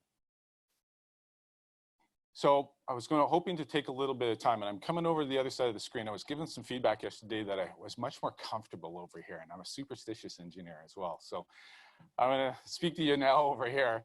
But on the propane side, we'll speak a little bit on each commodity with respect to the uniqueness of the value chain. And, I made a comment to one of my direct reports, who coincidentally is in charge of the propane book, and I said, you know, propane feels to me like it's sort of the ugly duckling of all the commodities. And you can imagine the reaction that he had with me when I called it the ugly duckling. And I've really come to appreciate, you know, the opportunities on the propane side of our business looking forward. We've, you know, we've got great assets with respect to storage and the logistics assets that we talked about, the rail cars and whatnot. But you know, the next slide that we're going to talk about is more about where the markets are headed. But given the fact that propane in North America is seasonal, it's the storage and the flexibility to be able to hit those markets with the logistics is imperative to being able to find those highest value markets. And then once again, we use the risk management program to lock in and retain the value of the inventory. So this is the slide I was alluding to, tend to sometimes get ahead of myself. So right now, the majority of the pricing of propane is off of indices. We've got a strong local market. The local market is growing in the form of solvents and also in the form of PDH that's being built in the province of Alberta. We're also starting to see some access to foreign markets with respect to some export terminals that were built several years down in the Gulf, but more specifically on the West Coast to be able to hit the Asian market. And what we're seeing is we're seeing a more balanced, in my group's view, ability to access those different markets. And why that's key is because you never know when one market's going to give you something that you can take advantage of. Those opportunities, if you have the right assets and you have the flexibilities, you can capture a significant amount of value for your customer and for our shareholders. So that's propane. On the condensate side, Brian did a fantastic job. My picture here doesn't transition. We don't have enough time for that. But really, it's an industry-leading condensate system. We touch the majority of the barrels that ultimately go up into Northeast Alberta to the oil sands. And that's really the big differentiator for customers that do business with Keyera on the condensate side. They have the access to the highest value market because they are dealing with the highest flexible, touch the most elements of the marketplace. The other asset that we have that is also very complementary and unique to Keyera is our Alberta Diluent Terminal. So the Alberta Diluent Terminal, what it allows us to do is buy volumes opportunistically throughout North America whenever we see an opportunity to buy forgive me, a distressed barrel or a lower priced barrel, we'll purchase it, we'll rail it back into the Alberta market, we'll introduce it into that condensate system. Tend to be very attractive barrels in that they're lighter and more attractive in the eyes of the oil sands producers. Okay, and then there's butane. Butane, really, the step change for us was obviously the AEF acquisition in 2012, an ability to then upgrade the value of butane into isooctane. We've also done a lot of work within our butane system in Edmonton to be able to tap into blending opportunities, whether that's refineries or for other customers serving the oil sands. So, once again, butane is, we have assets that differentiate Keyera in the eyes of our customers from a butane perspective. So let's touch a little bit about isooctane. It's a very significant contributor to the marketing margin in Keyera, and we envision it's going to continue to be. So I'm not sure if everybody's aware, but 1.4 units of butane produce 1 unit of isooctane. The price of isooctane is basically a premium off of gasoline, and gasoline is priced off of a WTI plus an RBOB premium. Both WTI and RBOB are very tradable indexes, and as a result of that, our risk management program, very disciplined in being able to lock in the margins off of that component. Not so much on the isooctane premium side, so we'll maybe spend a few minutes just talking about our view on isooctane premium. One of the things I think everybody's aware, I would hope, that AEF has been a significant contributor to our results in 2019, and often people assume that that's primarily due to the input cost, the feedstock of butane. On the flip side, we've also seen some very, very strong pricing on the isooctane side of the things. So it's a combination of both. Our expectations on the butane side is obviously the pricing that we saw in 2019 is not going to be, the same pricing going forward. We can certainly talk about that in the break of where our view is on butane. We'll get into it today, but our view on isooctane is extremely bullish. And so the right-hand side of the slide is to help people get an appreciation, or hopefully maybe you know this already, around some of the fundamentals that go behind the demand and pricing of isooctane. So let's start with gasoline. So at the end of the day, if there's no gasolines to blend with the isooctane, we don't have a market for isooctane. Our view and third-party views is that the demand for gasolines coming off the refineries in North America is going to continue to be very strong. The demand on the North American continent is going to be coming off slightly with the electric vehicle introduction, but the reality is that the majority of North Americans love their vehicles and they love the internal combustion engine as part of that vehicle. But also with respect to some of the refineries with regulations in Latin America and in the Caribbean, what's being forecast is that there's still going to be a strong demand off the back end of North American refineries to making gasoline into the export market. So most third-party forecasts would have you see a flat gasoline production profile in the 5+ year term. Okay, that's important because once again, this isooctane is an octane additive to gasolines. The other thing that we're finding is gasoline's coming off the back end of the refineries for some regulatory requirements on the sulfur side, benzene side.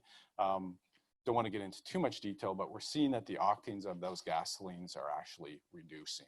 So in order to meet the specifications of gasoline, we need more octane additives to be able to get to those specifications.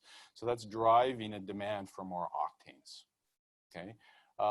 And also an expectation that potentially North America gasoline specifications are going to be more stringent, similar to Europe, whereby gasoline octane requirement is going to be going up as well. Once again, increasing more demand for octanes. So then we look at isooctane against its peers, which is an alkylate, a reformate, it's a naphtha. And isooctane has the most desirous properties of all octane additives from the perspective it has the lowest RVP content or vapor pressure, and it has the highest octane content. Okay, so when we pull all these things together, our view, and most views of others that we talk to in the space, is that isooctane will continue to have a very, very strong demand going forward, and it similarly will be priced very strongly as well. Okay, so the next slide is really to start speaking about our US strategy.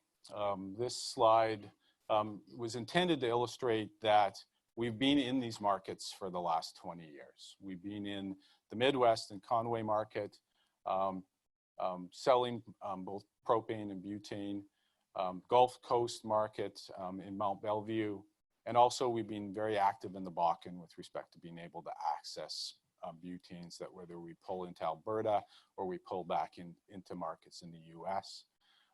And we also will hit niche, smaller markets to be able to sell product as well. Once again, back to the rail car and the terminals, it allows us to hit whatever market is the highest value market at any given time. So really, our Canadian strategy around having assets around, to enable us to execute our marketing strategy, we're looking to replicate that strategy in those US markets that we've been doing business for the last 15 to 20 years. So here's the examples of what we're looking at. So we purchased Oklahoma's liquids terminal back in 2018, very analogous to our Keyera Edmonton terminal. It's a logistics plus a blending facility that we've got a lot of expertise in. It's exceeded our financial expectations. We're very pleased with that asset. Part of it stemmed around the ability to access less expensive feedstock in butane that's blended at that facility. And we continue to be very optimistic around that facility being able to perform the way we saw it perform in 2019.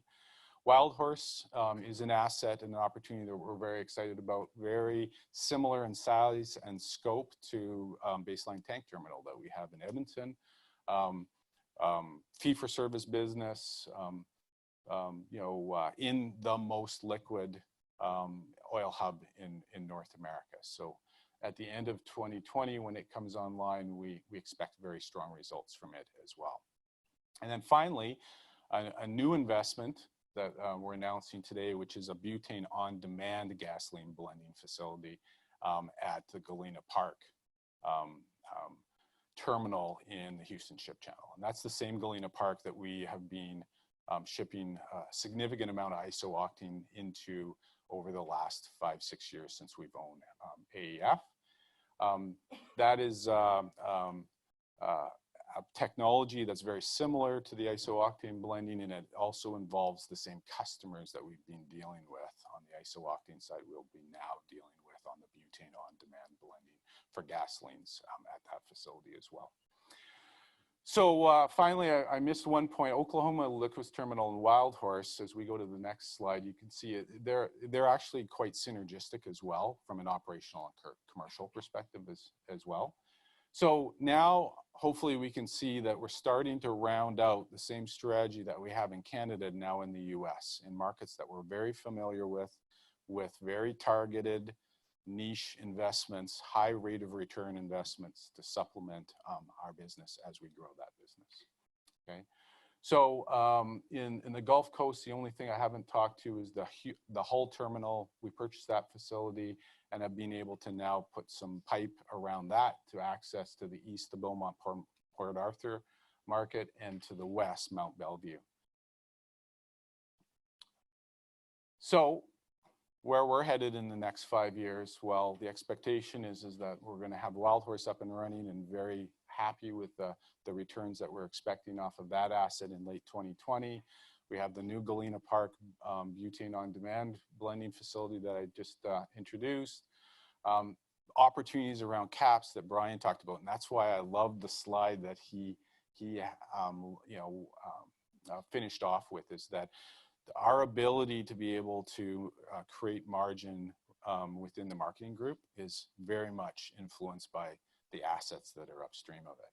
And as we add more and more assets and bring more volumes into the Edmonton market through caps, we expect that we're going to be able to grow our business in the same disciplined manner that we have in the past.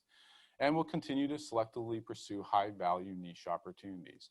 One point, though, in the States, we're going to make sure that we see the results that we expect from the assets that we've sanctioned to date before we would likely get into pursuing additional opportunities in the U.S. So what does that all mean? Well, that means that an expectation is that we're going to increase that base guidance that we currently have in place, which is $180 to $220 million a year. And for 2020, I'm guessing that there's not many people in the room that would be surprised by the statement that our realized margin in 2020 is expected to exceed that base of $180 to $220 million. We expect that we'll provide formal guidance with our Q1 results in May, but for now, obviously we feel comfortable in the statement at the bottom of that slide. So similar to and in lockstep with the graph that Brian showed, is our expectation is that we're going to continue to be able to grow the base going forward. And we didn't talk much about the market opportunities, but we are very the flexibility of the assets allows us to be very opportunistic, to be able to to do better than the base. And we expect, obviously, with more assets and the existing assets that we have, to continue to be able to execute on that as we have in the past. So with that, I believe we're going to break. And I think Levon has some specifics about details on the break. But thanks very much, everybody, for your attention. We are going to take a 15-minute break right now. For those of you who are joining us here today, please join us out in the lobby for coffee and refreshments. And those on the webcast, we will be back at 10:30. Thank you.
long can I wait for you?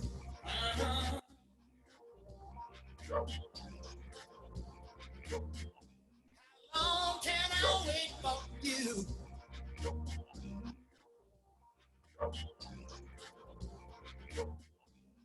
Long can I wait for you?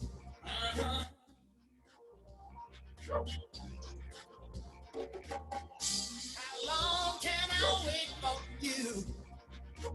See the song that sings forever. Trying hard to remember. See the song that sings forever. How long can I wait for you? See the song that sings forever.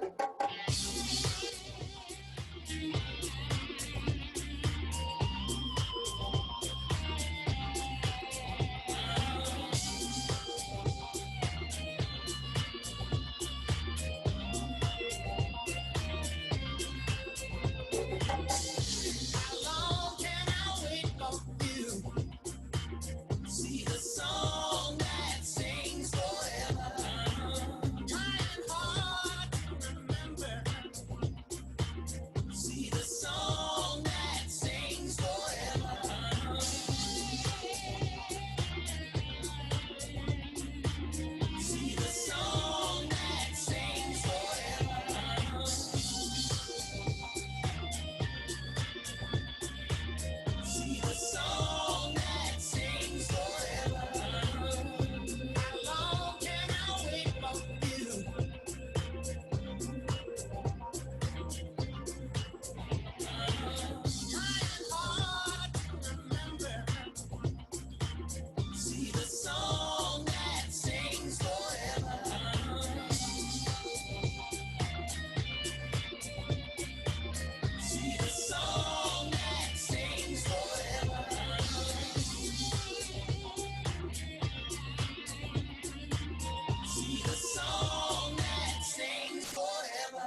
One love inside. Does anybody remember being up on the roof, sneaking into that place just to find out who he was?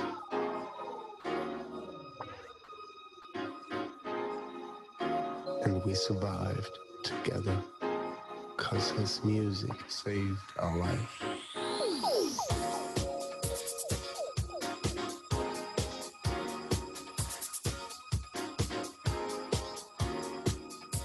Thank God for those who remember and can share their stories with us.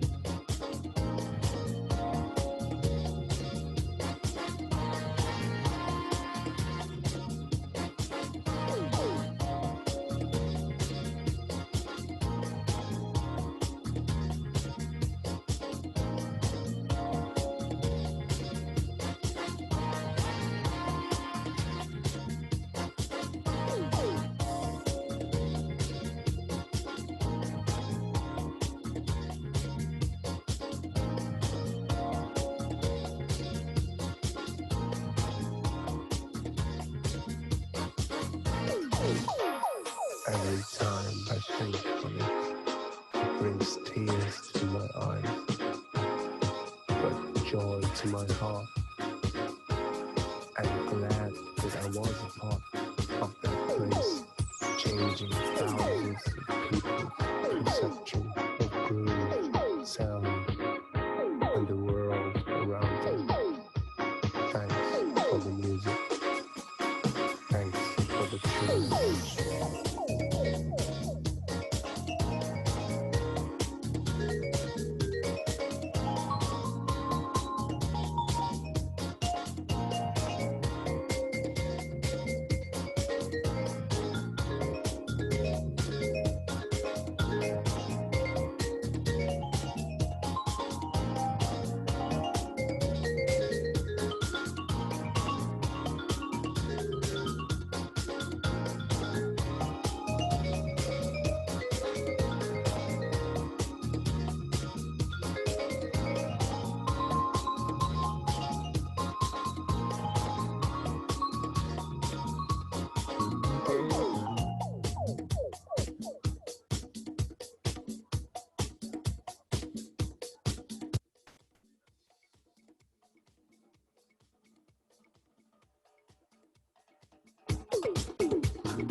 Welcome back from the break. I'm a little nervous. I always get nervous after a break. I'm not sure who's going to leave and have an extended break when the finance guy comes up. But I'm glad you guys all stuck around. I think I only counted one person who was heading off, so appreciate that very much. I hope you believe, as I do, that my colleagues did a very good job this morning so far, presenting some of the business strategies, the ESG views, the need for our commodities within the world and the global landscape. And it's you know, a testament to the type of work there. My name is Stephen Craker. I'm the Chief Financial Officer. I've been here over 13 years. The last half has been in the Chief Financial Officer role. The first half of my career here was on the corporate development side. And I had come from investment banking before that. And when I first made the jump over to the corporate world again, to Keyera, I had received quite a few comments and emails from different people that I knew who were familiar with the Keyera management team, and they were very, expressed a lot of good congratulations about moving to that team. It's a very credible team, and I can honestly say over the last 13 years, I've seen the humility within that team. I've seen the just the depth and practical nature of the team, and just solid management of the company. And I appreciate being at Keyera, and I look forward to walking through the next few slides where we're going to talk about some financial perspectives. We've heard a lot of good things on the business strategies within the various business units. Those business strategies are underpinned by a solid financial philosophy. And so we're going to walk through some financial priorities. My goal is that you will not be surprised at all by our financial priorities, and that you have grown accustomed to seeing them in the past and going forward. What I do want to do, though, is spend the first few minutes, the first few slides, and talk about the positive momentum, the positive delivery of shareholder value that we have received as a result of following those financial priorities. And so we're going to go over a couple of slides that are very briefly that David went over. And again, the reason I bring this slide up is just, I think it's worthwhile just to pause and remember that over 16 years, these kind of results have been generated. And for a lot of people, even that far left column, that is the DCF per share you would normally see for a lot of peers. And yet from our point of view, we've been able to do that from a dividend perspective for over 16 years. If you move to the next slide here, David briefly talked about this one. And again, it's important to recognize that even during the last few years of more challenging times, even during us adding new capital to historical capital in the denominator of calculating return on capital, we have achieved nearly 15% return on capital in terms of invested capital. And on the right-hand side, important to note that all the capital for Wapiti Phase 1 is in the denominator, and yet Wapiti is still in a build-out phase in terms of the numerator, the EBITDA and the realized margin it's generating. And so again, we're very happy with that performance so far. Now, we did look over some DCF and dividend graphs earlier, but they were back to IPO. And a lot of times, and sometimes, people ask us, what have you done for us recently? And so what we did here is we chopped off the first 10 years of the performance and said, let's pick a year that occurred prior to the downturn in the commodity cycle. So in the second half of 2014, when the commodity cycle started to come about. And you can see it's been a very strong 9% compound annual growth rate in distributable cash flow per share. On the right-hand side, the last 12 months to September 30th, that is a little bit lower because there are higher cash taxes in the last 12 months due to the timing of our capital. Our capital didn't come into play by the end of 2018, and so therefore we didn't have those same type of shields going into 19. For a data point and for reference, you know that in Q3 conference call, we announced that our forecast for cash taxes in 2020 is nil. If that same nil had been in effect for this past year, that distributable cash flow per share would be more like $3.35 in that range. Similarly on dividends, a very strong track record in dividends. So even though it's been in challenging industry conditions, still a 9% compound annual growth rate in dividends. Now, I just want to talk on the next few slides, just basically on our financial priorities.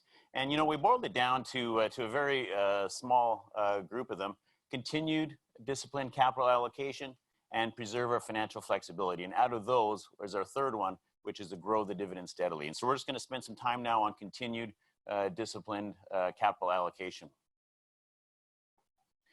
Dean will come up a little bit later and talk about some other criteria that we use to look at things. But in essence, when we look at these items here, strategic fit and complementary diversification is one item in particular that we look at. And you can see that with the build out of Norlite pipeline in terms of extending our condensate system, the Alberta EnviroFuels acquisition, which extended our butane value chain, our Simonette acquisition, those types of projects. Our building out of the Wapiti system in Northwest Alberta, again, another key driver to grow the business.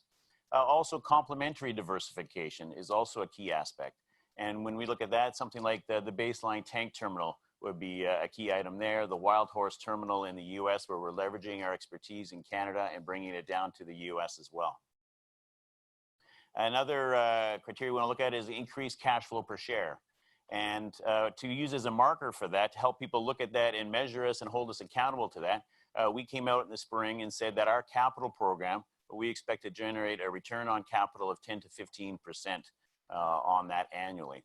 And again, we reiterated that when the CAPS announcement came out a little bit later in the spring. We said for that project as well in 2024 that we would have a 10 to 15% return on capital is what we expect in that respect. We'll continue to look at the other key factors, internal rate of return, cash flow per share accretion, but we thought this was a good target to be able to communicate publicly with people. Now again, there's usually a very clean line between increasing cash flow per share and to share price growth. What sometimes gets lost sometimes is just the risk that people attach to a cash flow stream. And that's why we have the third item on the page, which is enhance the quality of the cash flow. And from that point of view, a target that we want to use is that on a corporate basis, we want over 75% of our realized margin to be coming from fee-for-service. So how are we doing on some of these items? And we'll talk about the bottom one in particular since we've talked about the second one already. Two components to this test. What is the absolute size of realized margin from the fee-for-service business and how has that been growing? And you can see in 2014, we had $408 million of fee-for-service realized margin. And in the last 12 months, 657. That is over a 60% increase in absolute fee-for-service realized margin. And that's over a 10% compound annual growth rate. But the question is, are you still making progress on getting over 75% of your corporate contribution? Here on this slide, we tried to look back at the year ends of each year and give you a sense of what that contribution has been. And if you look at the far right-hand side, we are currently at 64% of the contribution coming from fee-for-service for the last 12 months. Now, that being said, as you heard from Jamie, we've had a very strong year in terms of the butane to isooctane value chain and in our other products within marketing. If we were actually using a midpoint of our base guidance for marketing, then we would be at 76%. That fee-for-service goal, that being greater than 75%, is also supported by our capital program. We have a $2.9 billion capital program underway, as you've heard previously. And by far, the vast majority of that is fee-for-service. And again, will continue to underpin the objective, even with strong marketing years, of continuing to move towards that 75% or greater contribution from the fee-for-service business. Moving to the second priority, preserving our financial flexibility. We boiled it down to basically these two bullets. Maintain our BBB credit rating.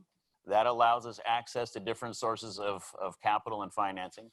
And secondly, we haven't done this before, but we decided to come out and describe a long-term dividend payout ratio of 50 to 70%. And we think those two things will lead to a continued focus on preserving our financial flexibility. In terms of maintaining the BBB, we look at it as sort of a multi-factor kind of approach. In reality, our rating agencies, and some of them are in the room today, some representatives, various factors are considered and not just pure balance sheet when looking at a credit rating. And so we tried to summarize it here in terms of 3 or 4 key bullets. And my colleagues have done an excellent job already talking about competitive positioning within each of our business units. They're all essential services. And so how are we positioned for each of those? the quality of the cash flows. You heard from Brian in particular about just the strength of the oil sands side, and we're going to talk about that a little bit more. And on the G&P side, whenever we employ new capital, we go and get underpinnings for that. And so in the G&P world, it tends to be long-term contracts that are fee-for-service based. It's longer-term, what we call midstream relationships, and that's based on fee-for-service, a meaningful portion of take-or-pay, and then on top of that, we try and wrap an area dedication all the way around that, so that whatever's produced in that area by that counterparty, that is coming to us, and that helps protect the franchise even further. On the liquid side, it generally tends to be more long-term contracts with a very high take-or-pay on that side. And scale and diversification. You know, we're quite happy that of the progress we have made in terms of enhancing the liquidity and size of the company. We don't want to be big just for the sake of being big, but it does come with more opportunities. It comes with diversification. It comes with the ability to have a lower risk profile overall by being a little bit larger. And so we do continue to look at scale and diversification, as again, my colleagues have described. And then appropriate capital structure. So we'll look at that on the next slide here. Historically, we've always shown a leverage ratio in our financial statements to make it easy for people. The important thing to realize, and we talked about this on the Q3 conference call, is that that's a senior debt ratio. But now that we have issued hybrid securities back in June, the subordinated debt, it is important to realize that from a management point of view internally, from stakeholders, from investors, from rating agencies, that we should be incorporating a subordinated debt perspective as well. So what we tried to do here is just give you a very simple formula, no surprise. It's senior debt plus 50% of the subordinated debt, because that's the debt treatment we get from the rating agencies, and divide that by last 12 months EBITDA. And that's 2.5 times on that methodology. So it's a very simple marker. Obviously, the rating agencies and perhaps different investors use different adjustments to get to different kinds of ratios. We think our target range of 2.5 to 3 times equates to what those other stakeholders would use for, they may have higher type of multiples, but by the time you do all their adjustments, we think the 2.5 to 3 times is an appropriate target range that is consistent with our past, which has served us well, and consistent with our various people who look at Keyera. We're also focused on counterparty quality. And again, if you look on the left-hand side on a corporate basis and look at our revenue year to date, you'll see that almost 80% comes from investment grade parties, split rated parties, or else they're secured counterparties. And on the right-hand side, you can see the bulk of that comes from the liquids infrastructure side. Not a surprise, given the massive scale of the oil sands players. But as well on the marketing side, we generally work with very large parties on the marketing side in terms of the revenues there. On the gathering and processing side, there is less investment grade, but we do employ letters of credit. We do employ netting agreements. A lot of times, as Jamie described, we will go buy the NGL mix from producers, and then quite often we try and put a netting agreement in place. And so any fees they owe us, we get to net off what we owe them for their NGLs. And that's what helps facilitate that. The gathering and processing business is also spread over about 150 counterparties in that business segment. We want to continue a conservative payout ratio. And again, you can see historically, if you go back to 2013, that it's been a very good range for us to work with. And we're confident that if we move forward and look at our views ahead, that 50 to 70% is a good range to hold us accountable to continue to preserve financial flexibility and to continue to look at dividend growth as well as we go forward. Just for reference, the last 12 months, 61% was our payout ratio over the last 12 months. So those two financial priorities, continued capital discipline allocation, preserving our financial flexibility, those two priorities have enabled us to invest meaningful capital. This is just a quick summary slide of our current capital program. Again, $2.9 billion, 1.5 has been spent already, another 1.4 to go. And that basically implies 400 to 500 million of capital in 2021, with some minor amounts in 2022. And again, that's been made possible And as David mentioned earlier, we made a commitment and given an expectation that we do not believe we need to raise any more discrete common equity besides the DRIP to fund that program. Now, the question is, what is it on a go-forward basis? Are there any thoughts, any kind of data points we can provide you there? And so we did decide to go take a crack at giving you a sense under a couple of different scenarios of what could that potential annual funding capability be under a couple of different scenarios. And so just as an overall context here, this slide is based on marketing being at base marketing levels, so $180 to $220 million. And what we do, to keep it really simple, no discrete common equity issues anywhere. And on the left-hand side, there is no DRIP program. And on the right-hand side, it's with the DRIP program. And again, we tried to take some conservative assumptions. We tried to be conservative basically, and try to give you some reassuring views as to what that capital looks like. And we think we can do 500 to 600 annually after 2021 in terms of potentially being available to spend on capital. If you turn on the DRIP and get the extra little bit of leverage that comes with that, then 800 to 900. What I'd emphasize that these are data points, these are scenarios. A host of things can affect what kind of size you can do. It can depend on how the base business is doing in terms of more capacity, more spare capacity being used in terms of a return of the markets. It can be marketing being at excess levels like we are currently. There are different factors, but we thought it was helpful to try and provide some perspective on just the strength that's within Keyera's base. And a lot of that strength is coming from that capital program that's underway. At $2.9 billion, even at the low end of the 10 to 15% range, it's almost $300 million of extra realized margin coming into the business. So in summary, our financial priorities, again, not a big surprise to people, but continued disciplined capital allocation. And we've talked about some of the markers we want to look at there, and then preserving our financial flexibility. And again, we tried to highlight some of the ones there on the screen. And together, those two things will lead, we believe, to continued growth, steady growth in the dividend. And so I will leave that now, and I'm going to turn it over to Dean, who is going to come up and talk about future opportunities. And I'm going to make sure I do my part and exit this way. I'm going to demonstrate that we're not all superstitious, so I can stand on this side of the stage as well. First of all, I hope everyone likes the caps, by the way, and they are in the Keyera colors, which have been adopted from golf. They also happen to be the same colors as my favorite hockey team. Sorry, I had to throw that in there. I'm very excited to talk about the bright future that we see in front of us. And that's above and beyond the projects and the opportunities and the initiatives that we have currently underway that will deliver a lot of visible growth well into the future.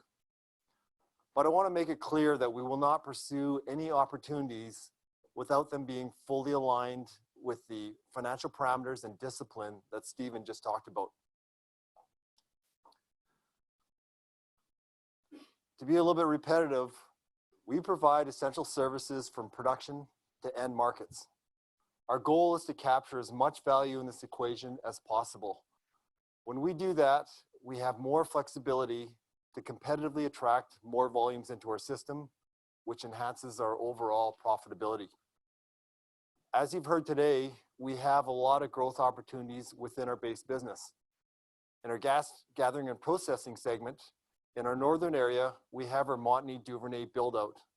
And when those facilities are online, we'll ramp up the volumes over time. It'll also help us access more liquids, which support the downstream part of our NGL business. In our South Capture area, we have our optimization program.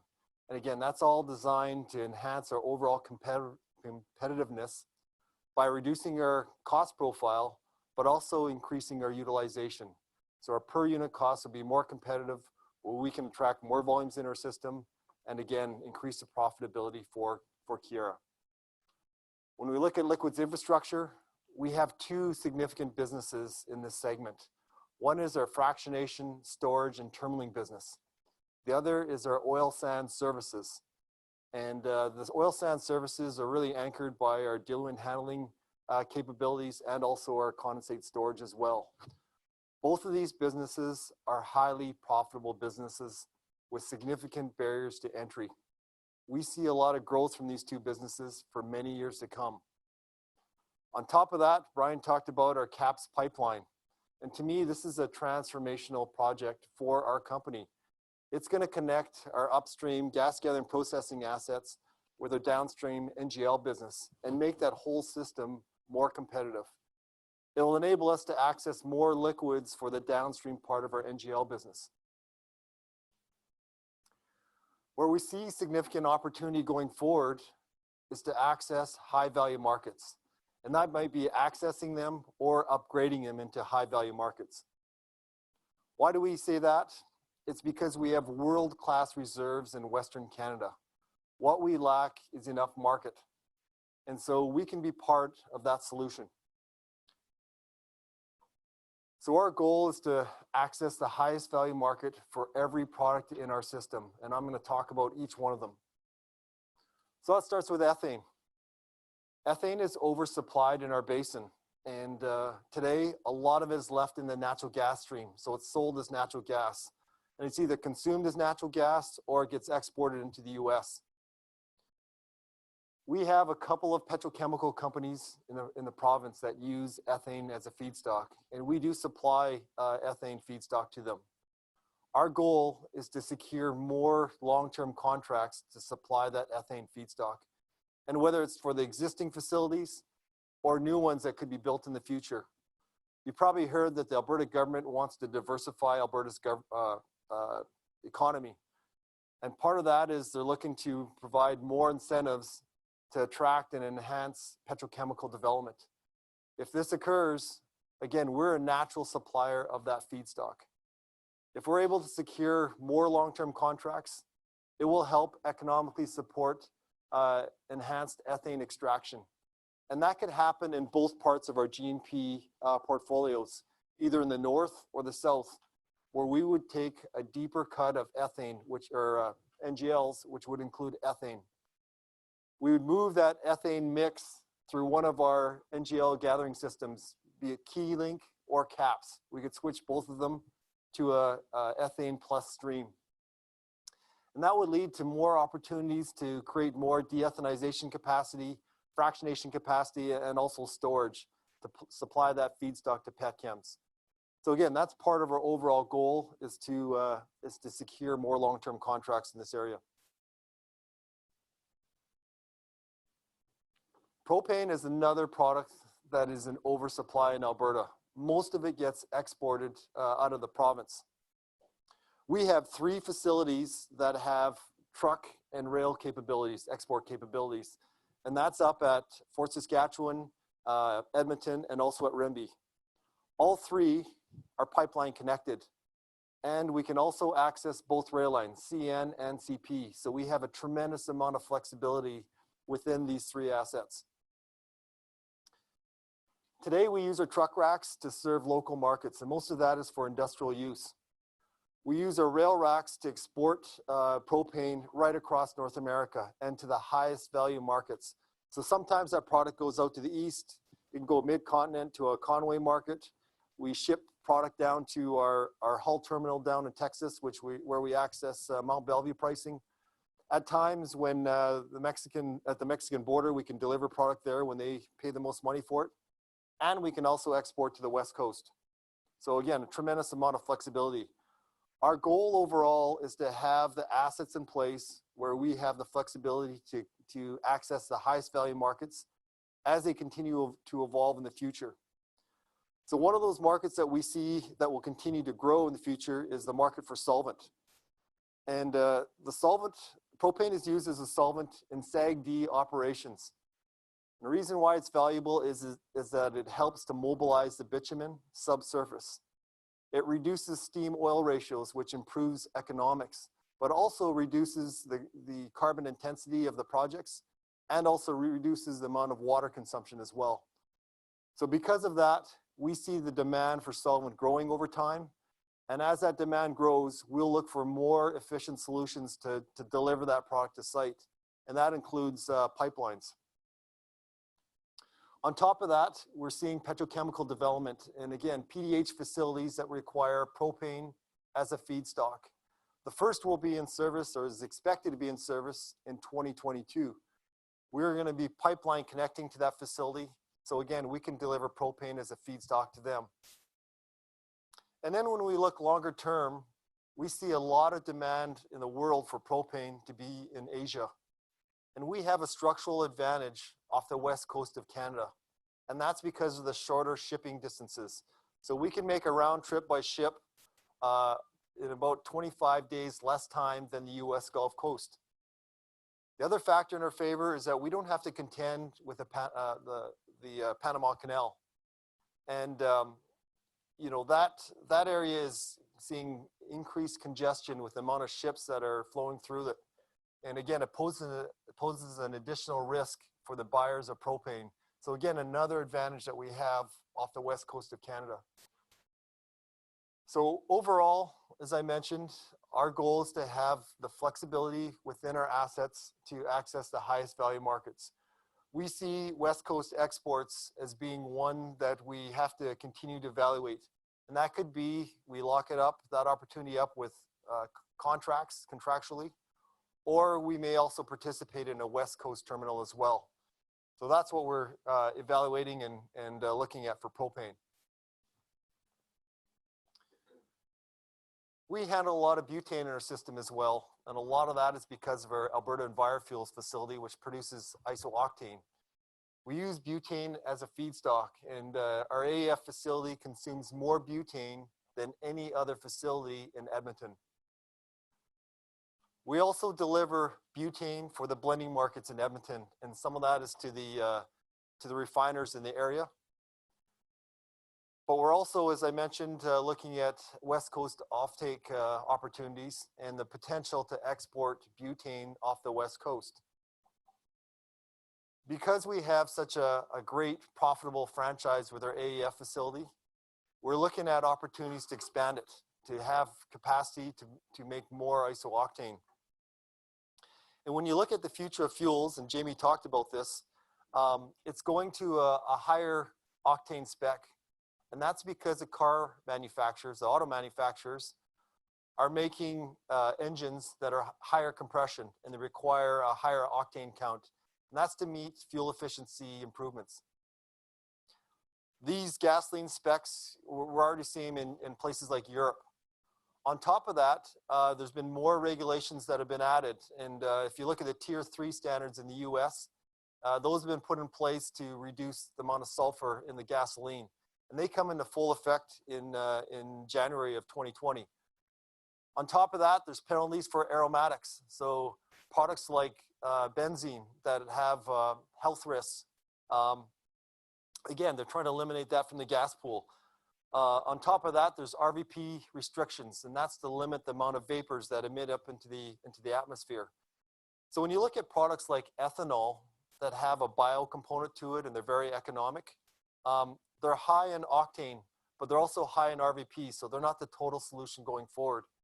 So when you add up all those factors together, we see a bright future and a lot of demand for our isooctane. So we are looking at expansion opportunities. Having said that, we would have to incur a significant financial investment for the expansion opportunities that we're looking at. So we need to make sure that we have the right contractual backing to move forward with that initiative.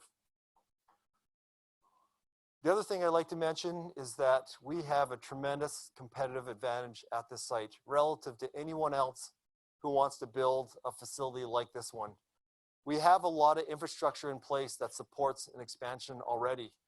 On top of that, we also have all the pipelines and the rail capacity to export it. We have the expertise on site. There's about 27 people that turned on the lights about 28 years ago. So the expertise is on site to run it very reliably. And also we have the knowledge of the downstream marketing business, the markets for gasoline and the markets for octane as well. So with all this, again, we'll continue to evaluate this opportunity and we'll move it forward. Condensate is the most valuable commodity that we handle in our system. And again, that's what's driving a lot of the production growth in the Montney. And we have the hub for condensate, which is used for diluent in the oil sands. We have the most connectivity to receive condensate into our system and deliver to the oil sands. As you heard from Brian, all of the major oil sands players have contracts on our system, and that's where they want to receive their product. Most of you might know this already, but the field condensate that's getting produced out of the Montney is heavier in density. And that heavier density condensate is not ideal for bitumen blending. And it's because the higher the density, the more you need to blend and flow through a pipeline. So when you're in a pipeline constrained environment like we are today, that's not very helpful. So what's happening now is that there's been significant investment made in the field to upgrade that field condensate barrel to meet pipeline specifications. Our goal is to find a solution where we would relax the spec on our CAPS pipeline, where this heavy condensate barrel would be able to flow right into the line, right into Fort Saskatchewan, and we would process that heavy condensate barrel there. Once we process it, we would create a very light condensate barrel. And again, that's ideal for oil sands diluent blending. In addition to that, we would also create other high value byproducts through that process. So this would satisfy the needs for our oil sands customers and also our Montney natural gas and condensate producers as well.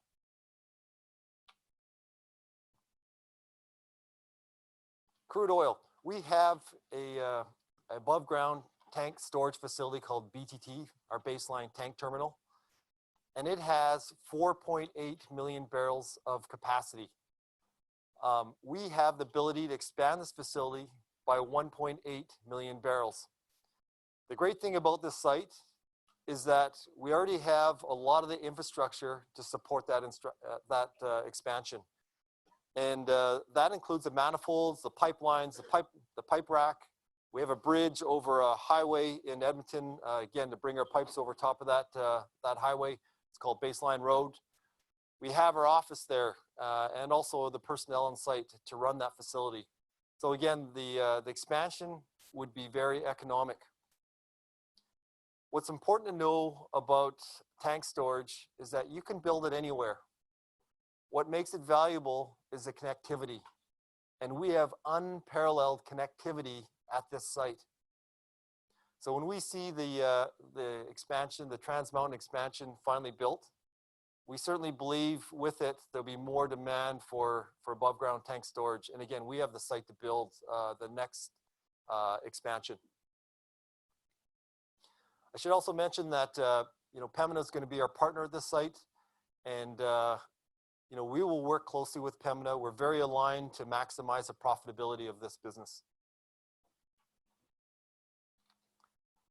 So in terms of our overall investment considerations, we're very dedicated to grow steady shareholder value over the long term.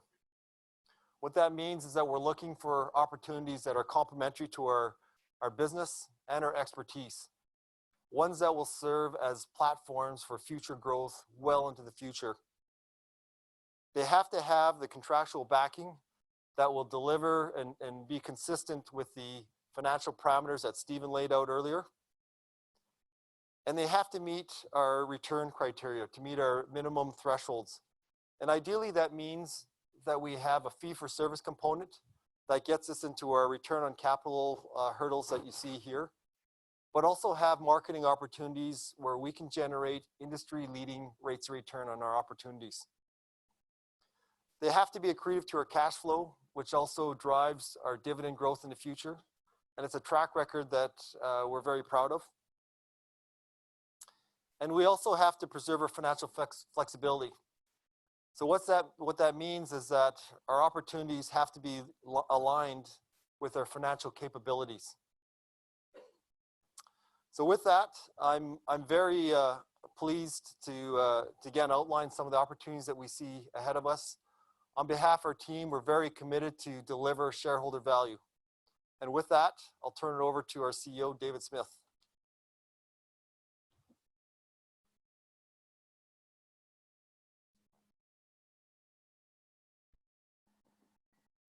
Thank you, Dean. And I want to say a thank you to all of my colleagues who have been up here presenting today. The work that they put into being able to put all this information together for you was really quite incredible. So thanks to the team.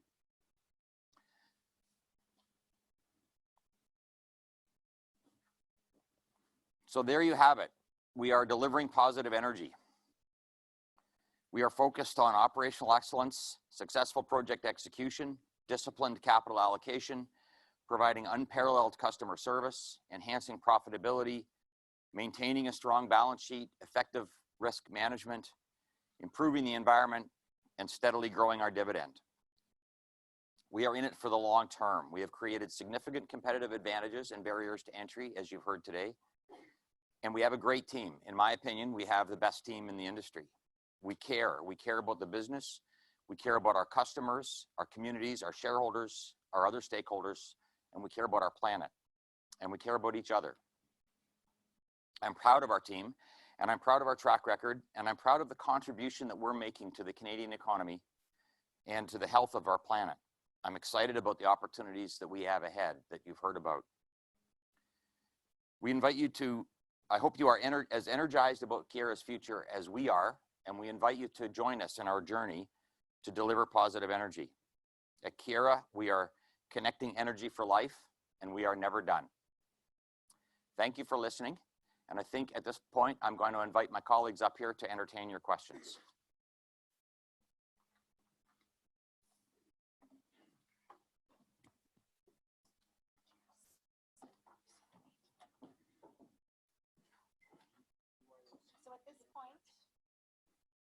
At this point, we will just take a few minutes to get everyone organized up on the stage for the question and answer session.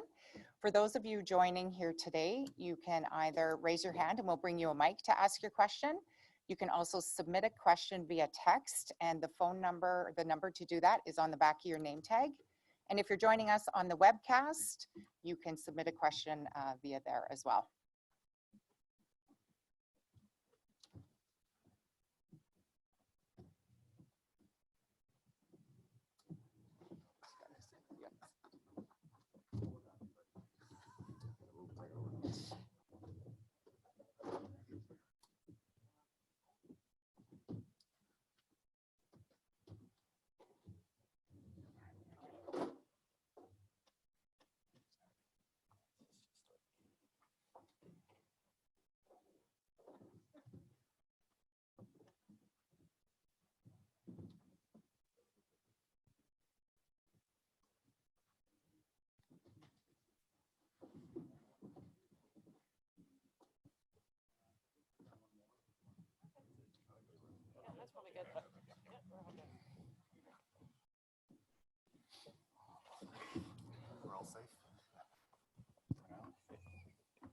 All right, it looks like we have our first question. Go ahead, Rob. Hey, hi. First of all, Rob Catelier, CIBC. First of all, thank you for the presentation this morning. It was very good use of time. I want to go back to what you opened with this morning, David, in detailing the strategy of some niche investments in the US and then really focusing still on Canada. It occurs to me you may have considered the merits of basin diversification as you made that strategic choice. I understand the logic of leveraging the assets you have because that's a competitive advantage, but can you explain, walk through your views of the benefits of basin diversification and how that fits into your view going forward? Yeah, thank you for that question, Rob. I think in any industry, there's always a balance to be found between diversifying away from your core strengths and capitalizing on the competitive advantages that you have in the businesses that you know well. For us, we've looked at many opportunities in the US over the years, and we think that there's capabilities that we could bring to those opportunities. The challenge is that it's a very competitive environment. And for us to buy our way into some of the stronger resource plays like the Marcellus or the Bakken or the Permian, you're going up head to head against some very well-established, capable competitors. So our choice has been to focus a little bit more on the niche opportunities that we see extending the liquids value chain, as you heard Jamie talk about. And I think that that's likely going to continue to be our approach, not a major investment, but more of an incremental approach to it. Having said that, we still see, as I think we tried to explain this morning, we still see lots of opportunity in Western Canada. We do believe that we've turned the corner in terms of the extended downturn that we've had for a variety of reasons. And we have some tremendous competitive advantages in Western Canada in the capabilities and assets that we've developed. And so we think it just makes sense for our shareholders to continue to capitalize on that. Okay, just a second question for Dean here on the notice the change in tone towards propane exports. There's been a number of Alberta-based or Western Canadian demand projects out there, 2 PDHs, 2 export facilities. You haven't yet participated, but it seems like you do have an appetite for that. So can you walk us through the process, why you haven't participated yet, and what's changed, if anything, to increase your appetite for those types of investments? Thanks, Rob. You know, as I mentioned before, is that our goal is to have maximum flexibility to access the propane markets going forward as they continue to evolve. And so we are building connectivity to make sure that we can hit all those high value markets. We certainly see structurally the demand for propane increasing in Asia over time. So again, we believe that having access to a West Coast terminal is advantageous to our overall infrastructure. The question is whether we just want to access it contractually or where it's better off to own it. And these are things that we're currently evaluating.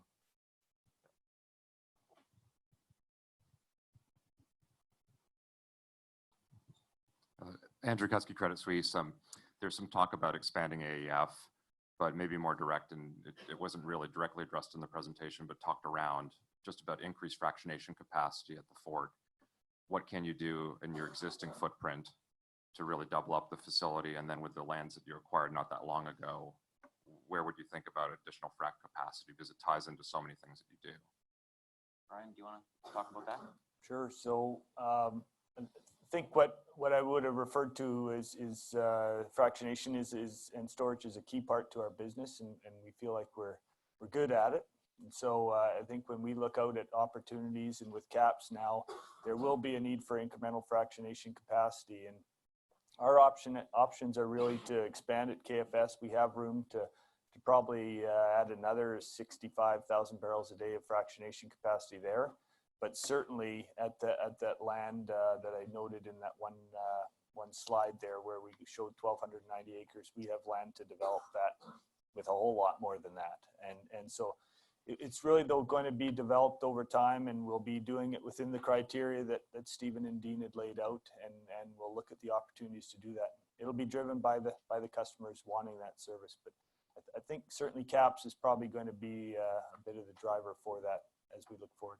One of the things we have as well for flexibility in managing that, because of course we have to manage the capital and the spend within all of our other opportunities, is we have a lot of short-term contracts at our fractionation. So we'll be able to kind of feather any capital around fractionation over time here to make sure it fits within the criteria. Andrew, and maybe just to add on to Brian's response, is that as we look at West Coast opportunities, again, ownership or contractual, we'll also look at field frac opportunities. Because over the long term, if that propane barrel is destined for the West Coast, it's more efficient to put on a rail car and send it straight west versus bring it into Fort Saskatchewan and back. The good thing is with our KAPS pipeline, it's really the best backup solution where if you don't get continuous rail service, you can put that propane in the line and take it to Fort Saskatchewan and put it in our storage. And then maybe just to follow up, as you've mentioned partnerships, you've got a number of partnerships in the space. And someone mentioned North River earlier on the Brookfield affiliate. And if you think field frac and just what's happening in Northeast BC, do you see opportunities to be part of a frac hub there and partner up with Brookfield as just one example? Dean, want to speak to that? Yeah, I'd say overall, we are a good partner. We like opportunities where we bring something and we add value to an opportunity and someone else does as well. So together we can create something more valuable. And not to get too far off track, but if you look at Kinder Morgan, I mean, we've done 3 deals with them. We did our first deal at our Alberta Crude Terminal. We built Baseline Terminal, which is a very valuable facility, worth much more than what we invested into it. And now we just announced a deal down at Galena Park, and that's all based on us having a strong relationship with that partner. But we have that in a number of different situations. So, you know, what I can say is that we continue to look for more opportunities to partner where, again, we can partner with someone and add incremental value. And, you know, we do recognize that there are liquids on the BC side of the border, and we will look for opportunities to try to capture some of that business. Yeah, just I can just add a bit too. I think the comment I made on North River was really working with them around unlocking the value of Northeast BC reserves, and we see tremendous potential in BC. And we talk about the Montney being how prolific it is, and it actually gets thicker into BC, and so it's tremendous. And North River has a presence there with the acquisition of some of the assets they made from Enbridge, and we just see again that the sum of our companies working together can provide a better solution for the customers than each of us individually. So it's something we're working collaboratively with on them right now.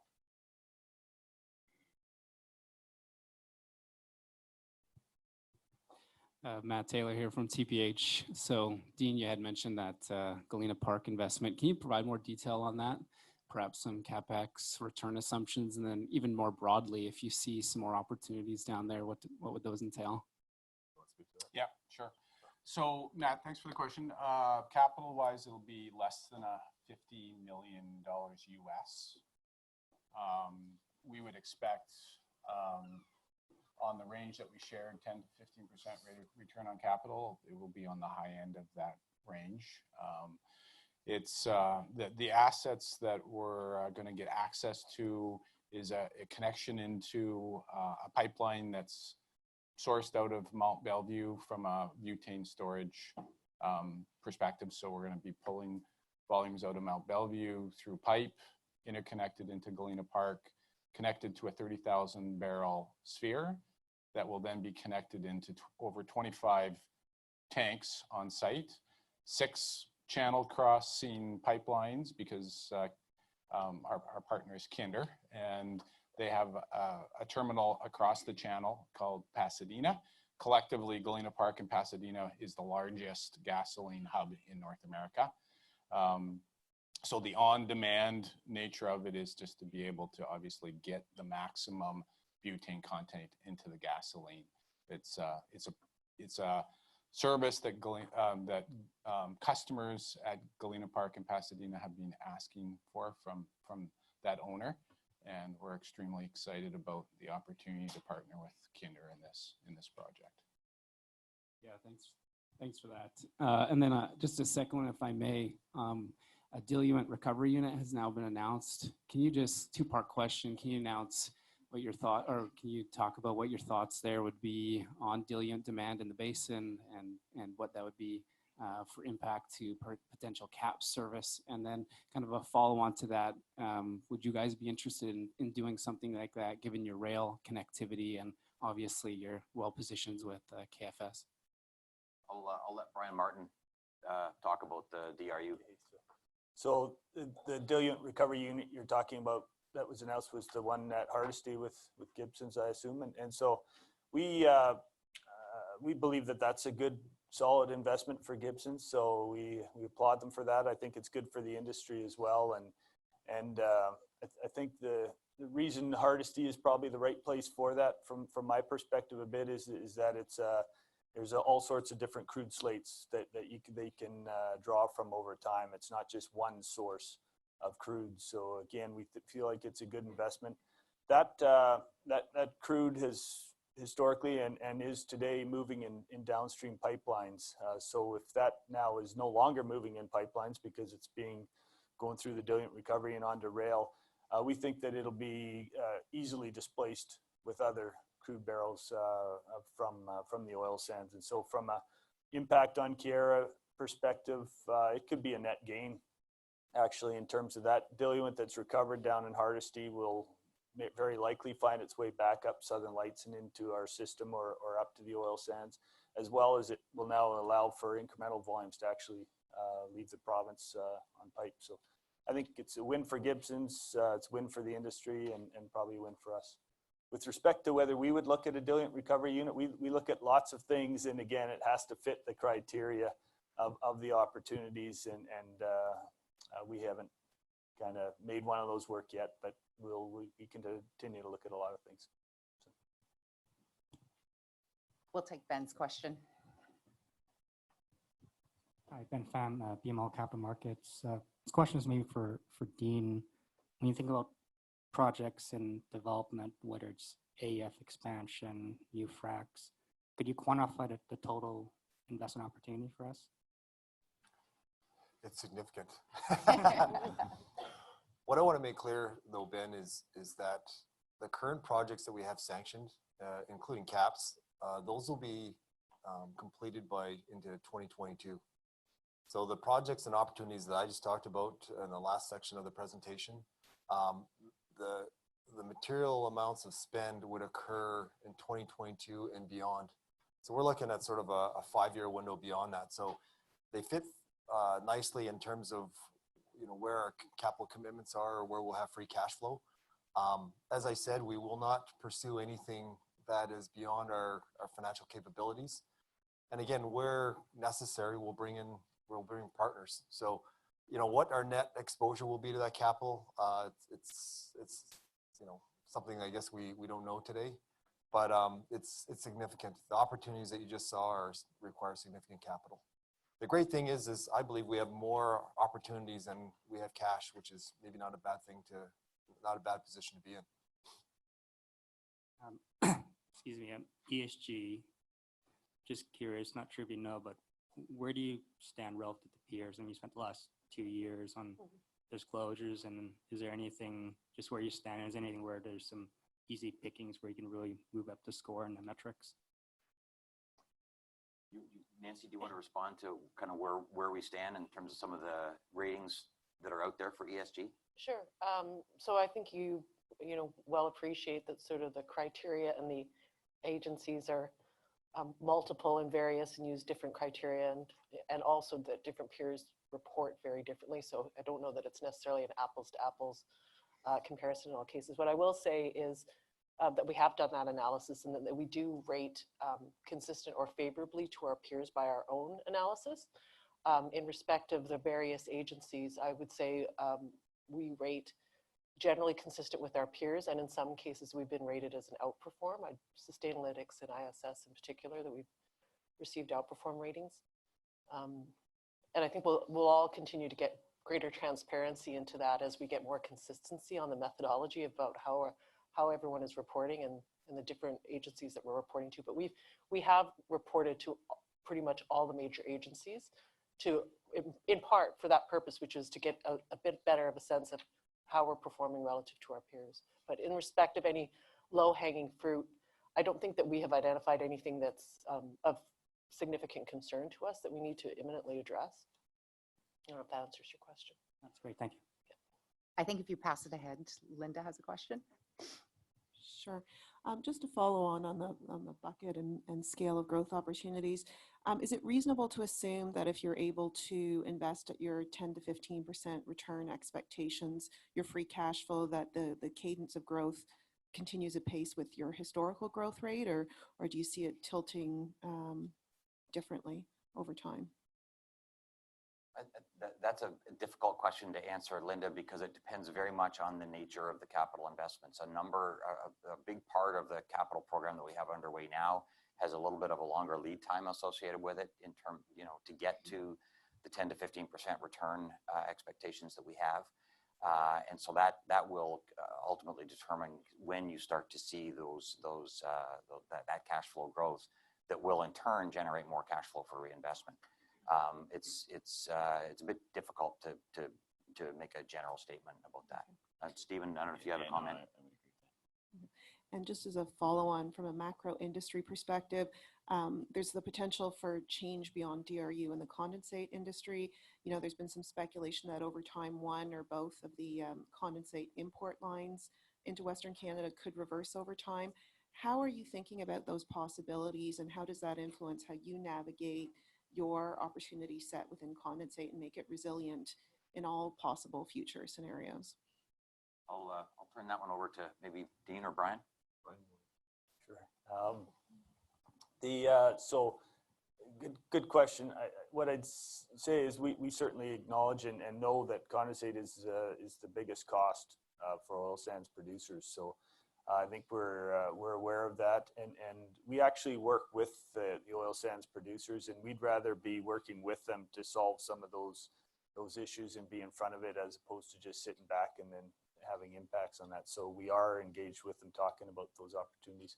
With respect to the pipelines, I think what's important to consider is that there is a structural demand for condensate and diluent in the province right now, and it's big. And so for the oil sands producers to lose sight or to lose use of an import line like Southern Lights is probably what you're alluding to, and then where's that condensate going to come from, I think has to be answered and solved. Again, those producers have spent billions of dollars on their operations, and so could it come from the field supplies and come from the Montney and Duvernay? And certainly that's been growing in terms of that supply, but it has to grow more significantly before I think that you can take Southern Lights or something like that as a service.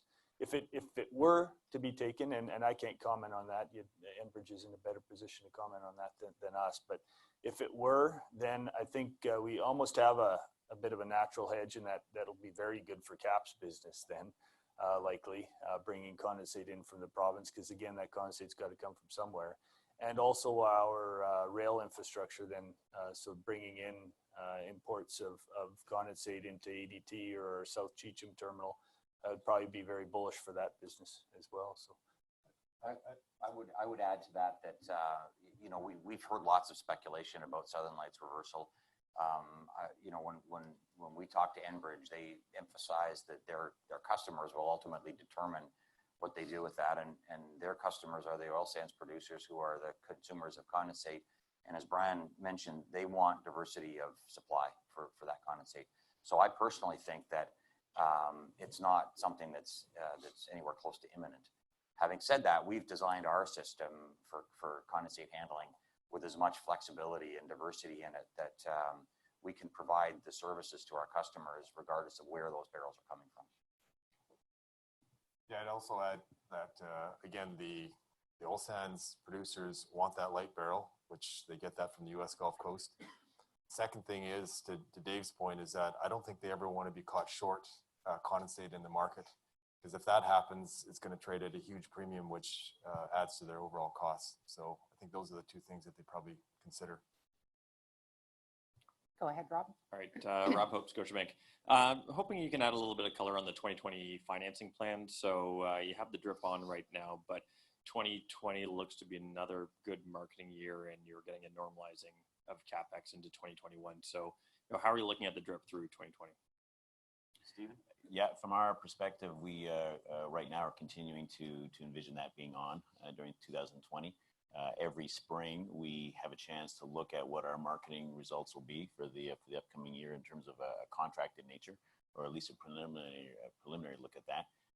But again, as I mentioned before, we have $1.4 billion of capital still to be spent, and right now we think it's prudent to continue to keep that on. What I can assure you is that we continually look at the drip and the merits of keeping it on or off. And again, as we go through 2020, as we go through 2021, as we go through the marketing year for that year too, we will continue to look at the merits of that. But one of our chief priorities is to preserve our financial flexibility. All right, and then part of that is predicated on the 180 to 220 million of base guidance for marketing. I understand that butane will move around, and that's why you're using the NGL year to give your guidance. But what about octane? How much volatility have you seen there over the last 12 months? And it seems that it's structurally stepping up. And so just want to get a sense of what variables are included in this 180 to 220.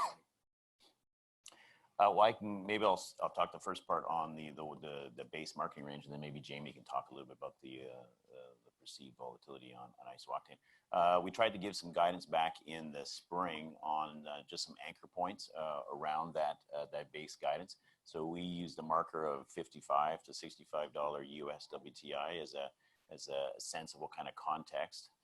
We also referred to more, butane costs more in line with 2018 in terms of a more normalized percentage of WTI, and then just sort of industry norms for RBOB premiums over WTI. So 2018 was sort of a standard year, which we thought represented some good basis for a multiple year view as to when we say base, what does that mean? In my mind, that implies sort of multiple year kind of thing you can rely on. What I would reiterate though is that because it's our marketing business and it's over 4 or 5 different products and there are variables within each of those products, there are multiple ways to get to that 180 to 220 base. And as you saw earlier in Jamie's presentation about some of the things we're working on Galena Park and some additional aspects of Wild Horse, that just continues to give strength to that underlying base of 180 to 220. So you want me to speak? Yeah, just I would agree that isooctane has shown some volatility from our perspective on the good side in 2019, and I think there are some strong fundamentals, as we discussed earlier, around why that is. We've certainly seen an opportunity to sell product to customers that historically we haven't sold that product to, and they've been very happy with the performance of that product.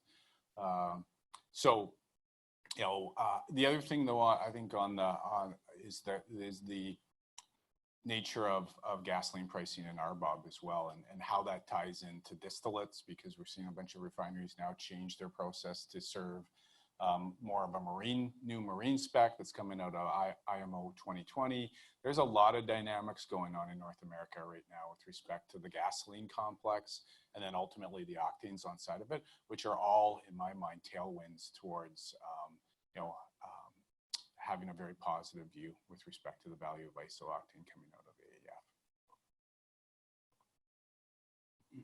It's Tyler Urban from Peters. Just a question on caps. When would I guess my question is more just on the timing to upsize that project. When would that decision have to be made to take it all the way to move ethane plus?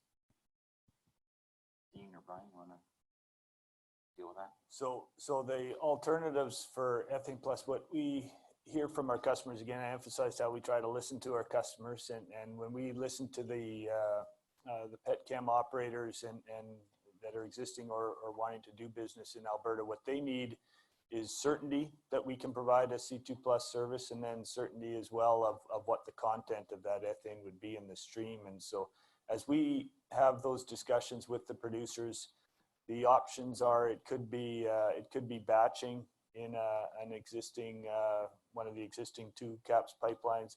It could be just shifting from a C3 plus to a C2 plus and then handling the whole commingled stream, or it could be adding a 3rd line, quite frankly, to CAPS. And so we will be looking at that over the next little while and seeing how that unfolds. But again,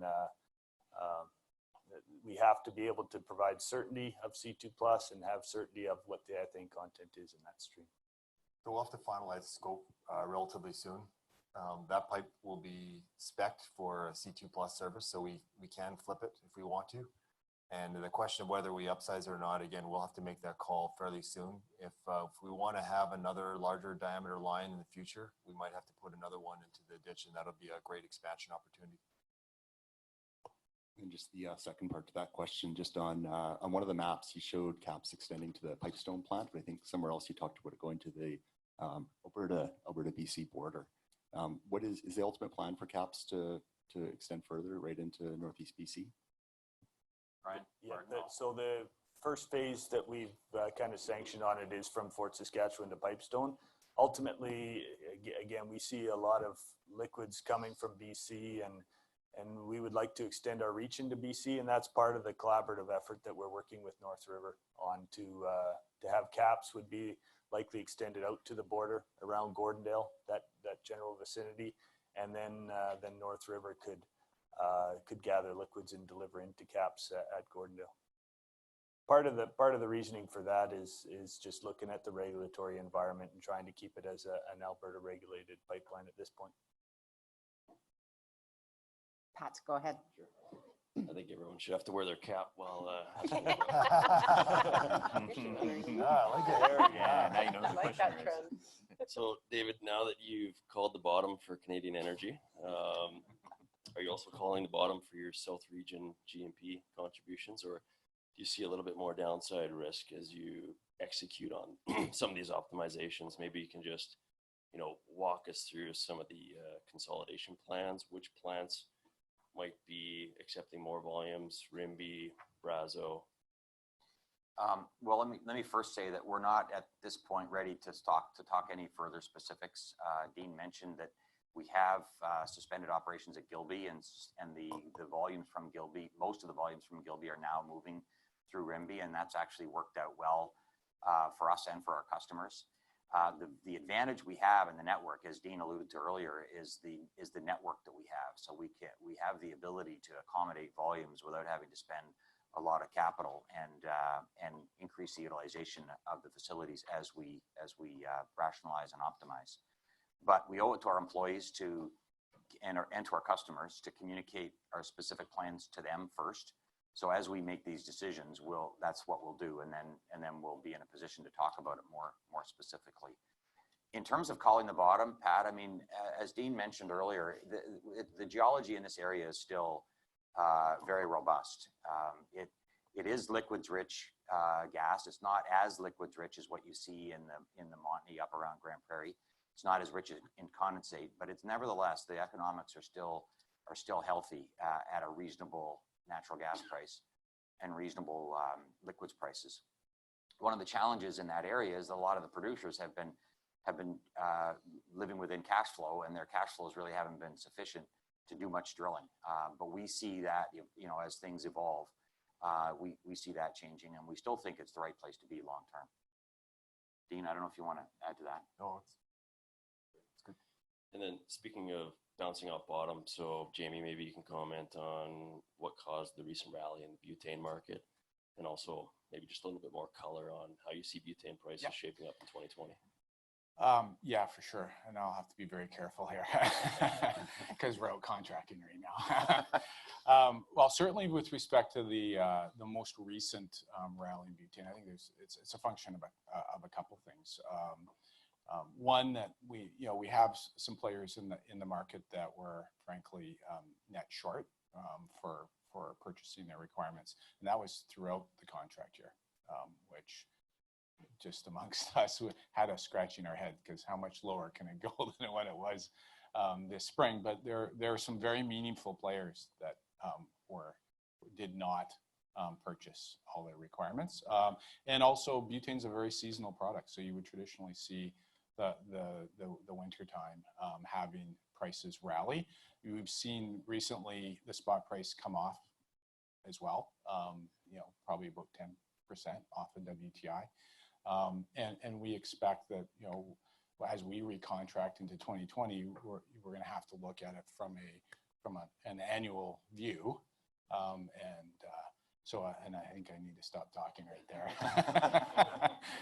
I would say, though, if you look back at last year, Pat, I mean, we had an unprecedented situation with butane where, we had both the refineries were down for extended period of times for their maintenance outages. And usually that doesn't happen in the same year.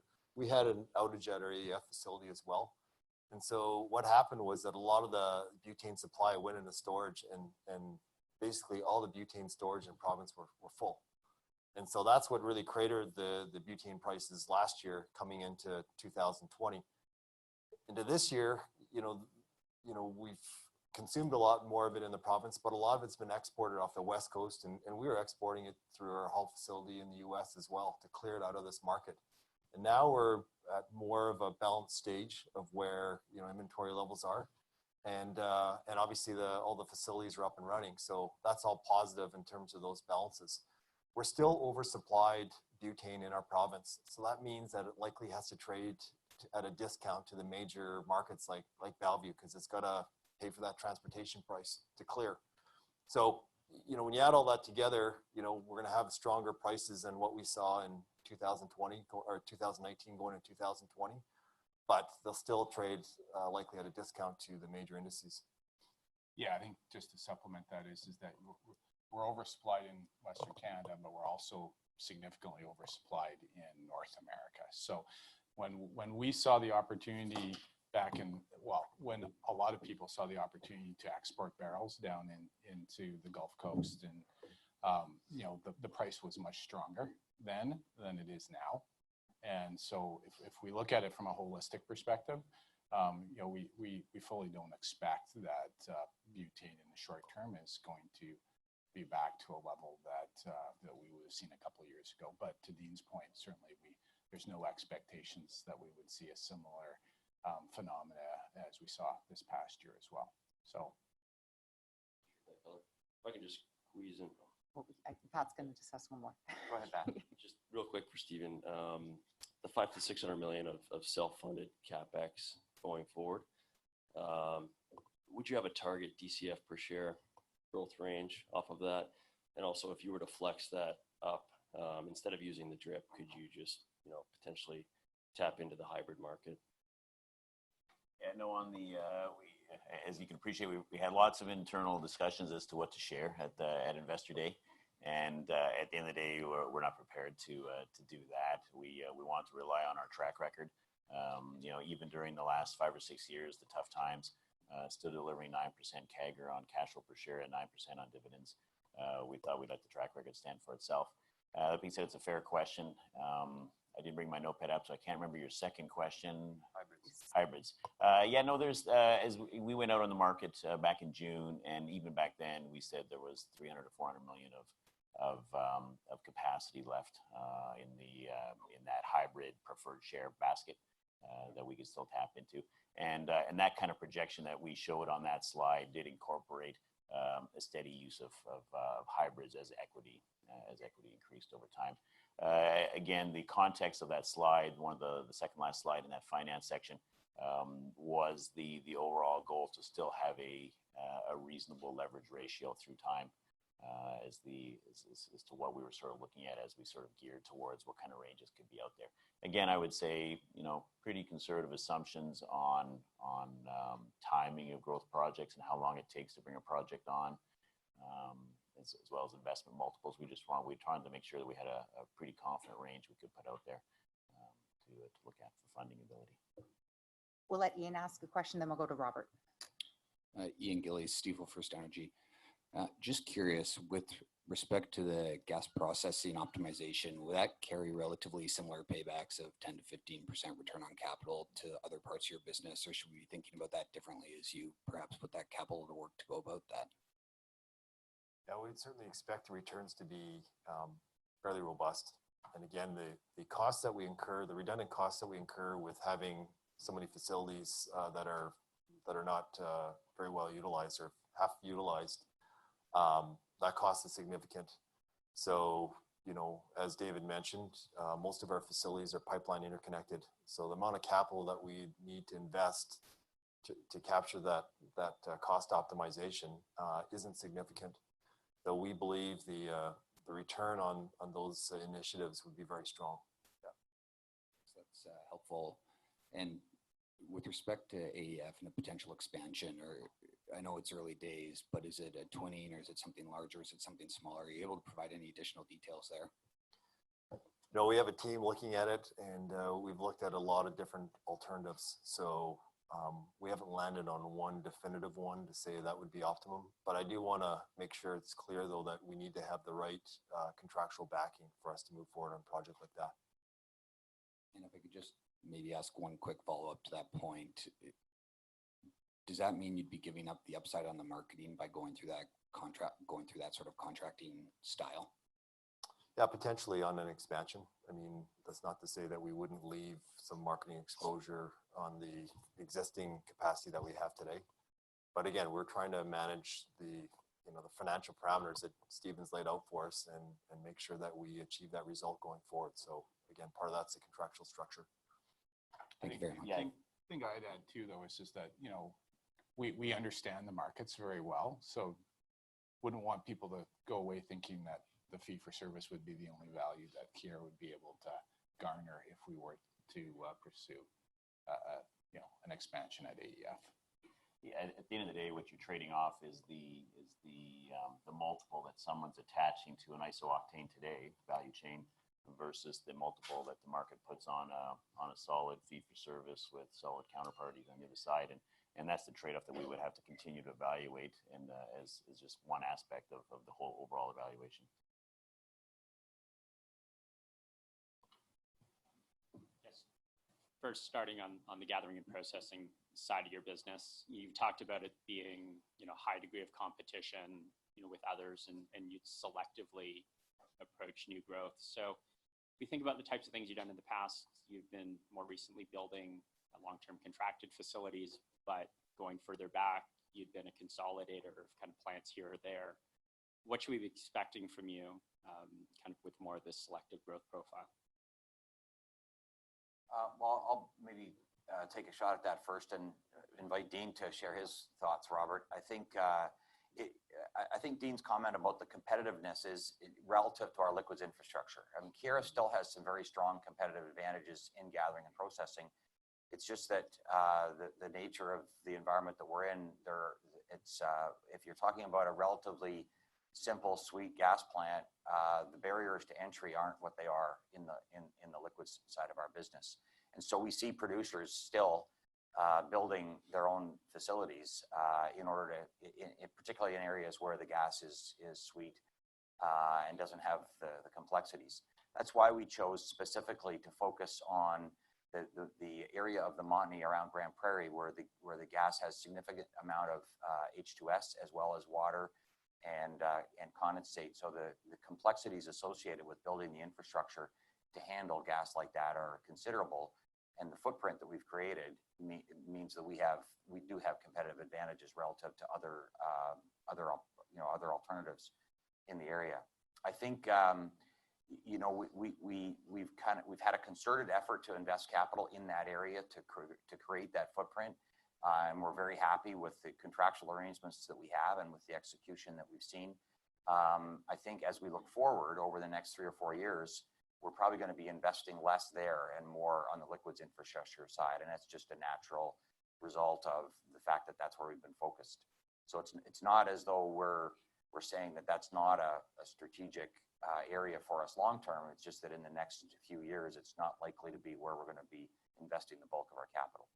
Is that just based on what you see as the opportunities, or is that a concerted decision to allocate capital more towards the liquids infrastructure side of the business? I would say it's probably both.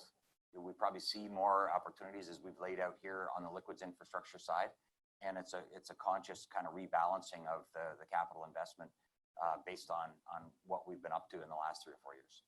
I just finished the question on the U.S. side of things. You talked about kind of building out what you've got on your plate right now and in many ways proving the investment thesis. So just with the Wild Horse timing, is it fair to say that it's not likely, or you're not targeting any material acquisitions in the U.S. for the next 2-3 years? Well, I think Jamie mentioned in his remarks that our approach right now is going to be to, over the course of the next year or two, is to see what these assets can do for us and make sure that we can execute and generate the kinds of returns that we expect. And so I never say never, but I wouldn't expect that you'd see anything further from us on the U.S. side in the near term. Having said that, we're always looking at acquisition opportunities, and if they fit the criteria that we've talked about, it's certainly something that would be on the table. Thank you. Yeah, Robert, I guess to add to that, I see it sort of a walk before we run strategy. Really demonstrate success with what we have. We've built a very strong team down south, and Brad Slesser's standing in the back room, and he runs that group. And so, when I look at that group now, it reminds me a lot of Keyera back when I first started in 2008, when we were a lot smaller. And now they're pursuing a lot of small, high return projects. And so where we have footprints already, they'll just keep on connecting onto that and generate high returns. That would be my expectation. And over the next couple of years, I expect that they're going to deliver very strong results from that business. And then from there, we can decide what we want to do.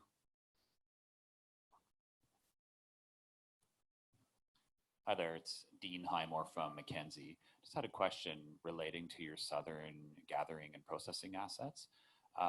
What would be the typical reclamation and abandonment costs for a gas facility? I think that's a question that we could turn over to Brad Locke, our Chief Operating Officer.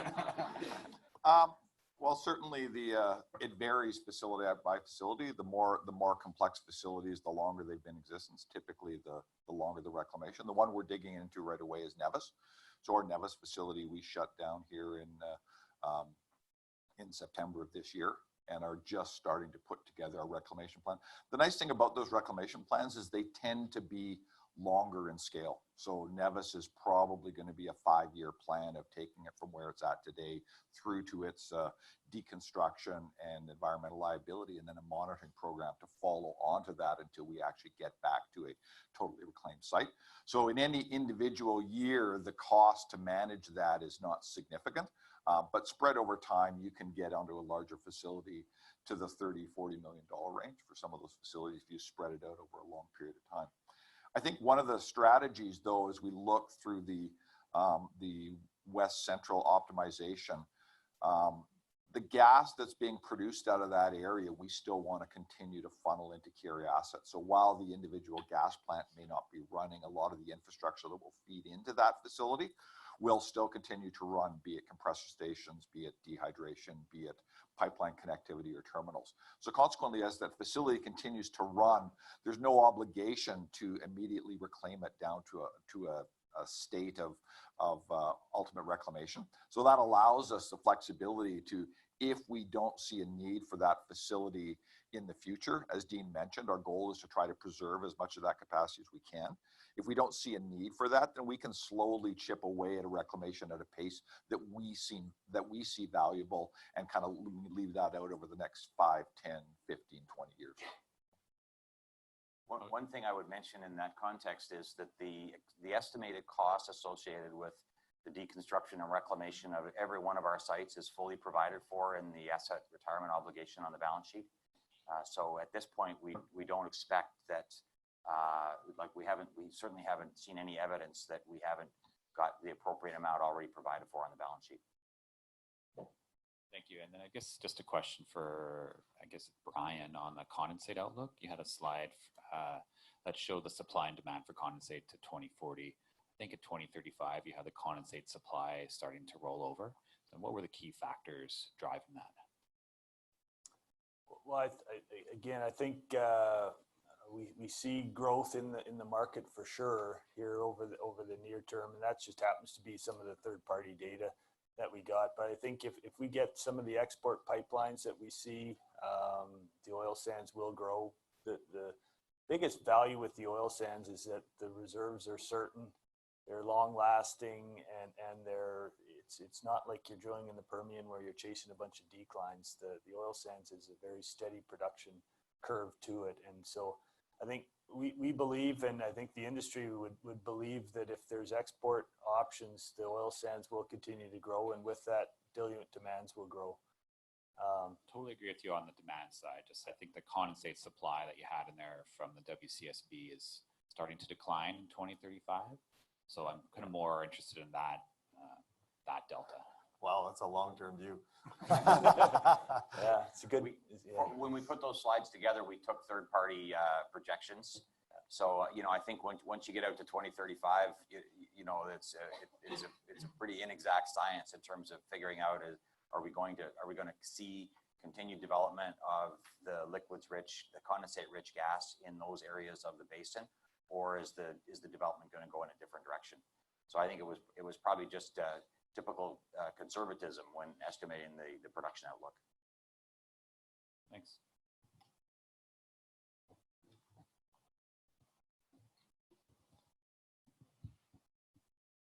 Elias Foscolis from Industrial Alliance. Dean, you presented opportunities within 4 hydrocarbon molecules: ethane, propane, butane, and condensate, if I can call that a molecule. and you ordered them in terms of sort of their complexity. If you had to reorder those slides in terms of financial impact and likelihood of projects coming online, should we think of them a little differently, like in reverse order? Thought I would just try to throw that question out. That's a complex question. Well, I didn't make it easy. I think all the opportunities are significant, and all of the opportunities enhance our base business, as you can see. I mean, with ethane and propane and butane, as we create more higher demand markets or access higher demand markets for those products, it leads to more extraction opportunities through our entire value chain and fractionation, storage, and deethanization, all those things. So every one of them can be very impactful. You know, when we look at condensate, yes, that's a very valuable commodity, and again, that heavy density is an issue. And so, you know, we have to marry that with the complexity of the solution and being able to get it contractually underpinned and everything else. So every one of them has its own, I guess, complexities to it, but I think any one of them could be very impactful to our business. And I should say on the condensate solution, I mean, we're talking a condensate splitter, so it's known technology. It's not like we have serial number one on a new technology or something like that. So you know, we'll evaluate all these opportunities. Elias, I'll try and answer your question maybe from a slightly different angle. When I look at it from a strategic point of view, the areas where we have the strongest competitive advantages would be condensate and butane. And so I think that translates into probably somewhat stronger return expectations from the investments in those value chains. I don't disagree with Dean. I think there's opportunities in every one of those commodities. But I think our focus would be on maintaining the lead that we already have with condensate and butane. I have no further questions online. So I think at this point, we will conclude our Investor Day. Thank you to everyone who took the time to join us. And if your schedule allows, please join us for a lunch outside in the lobby. And other than that, that's a wrap.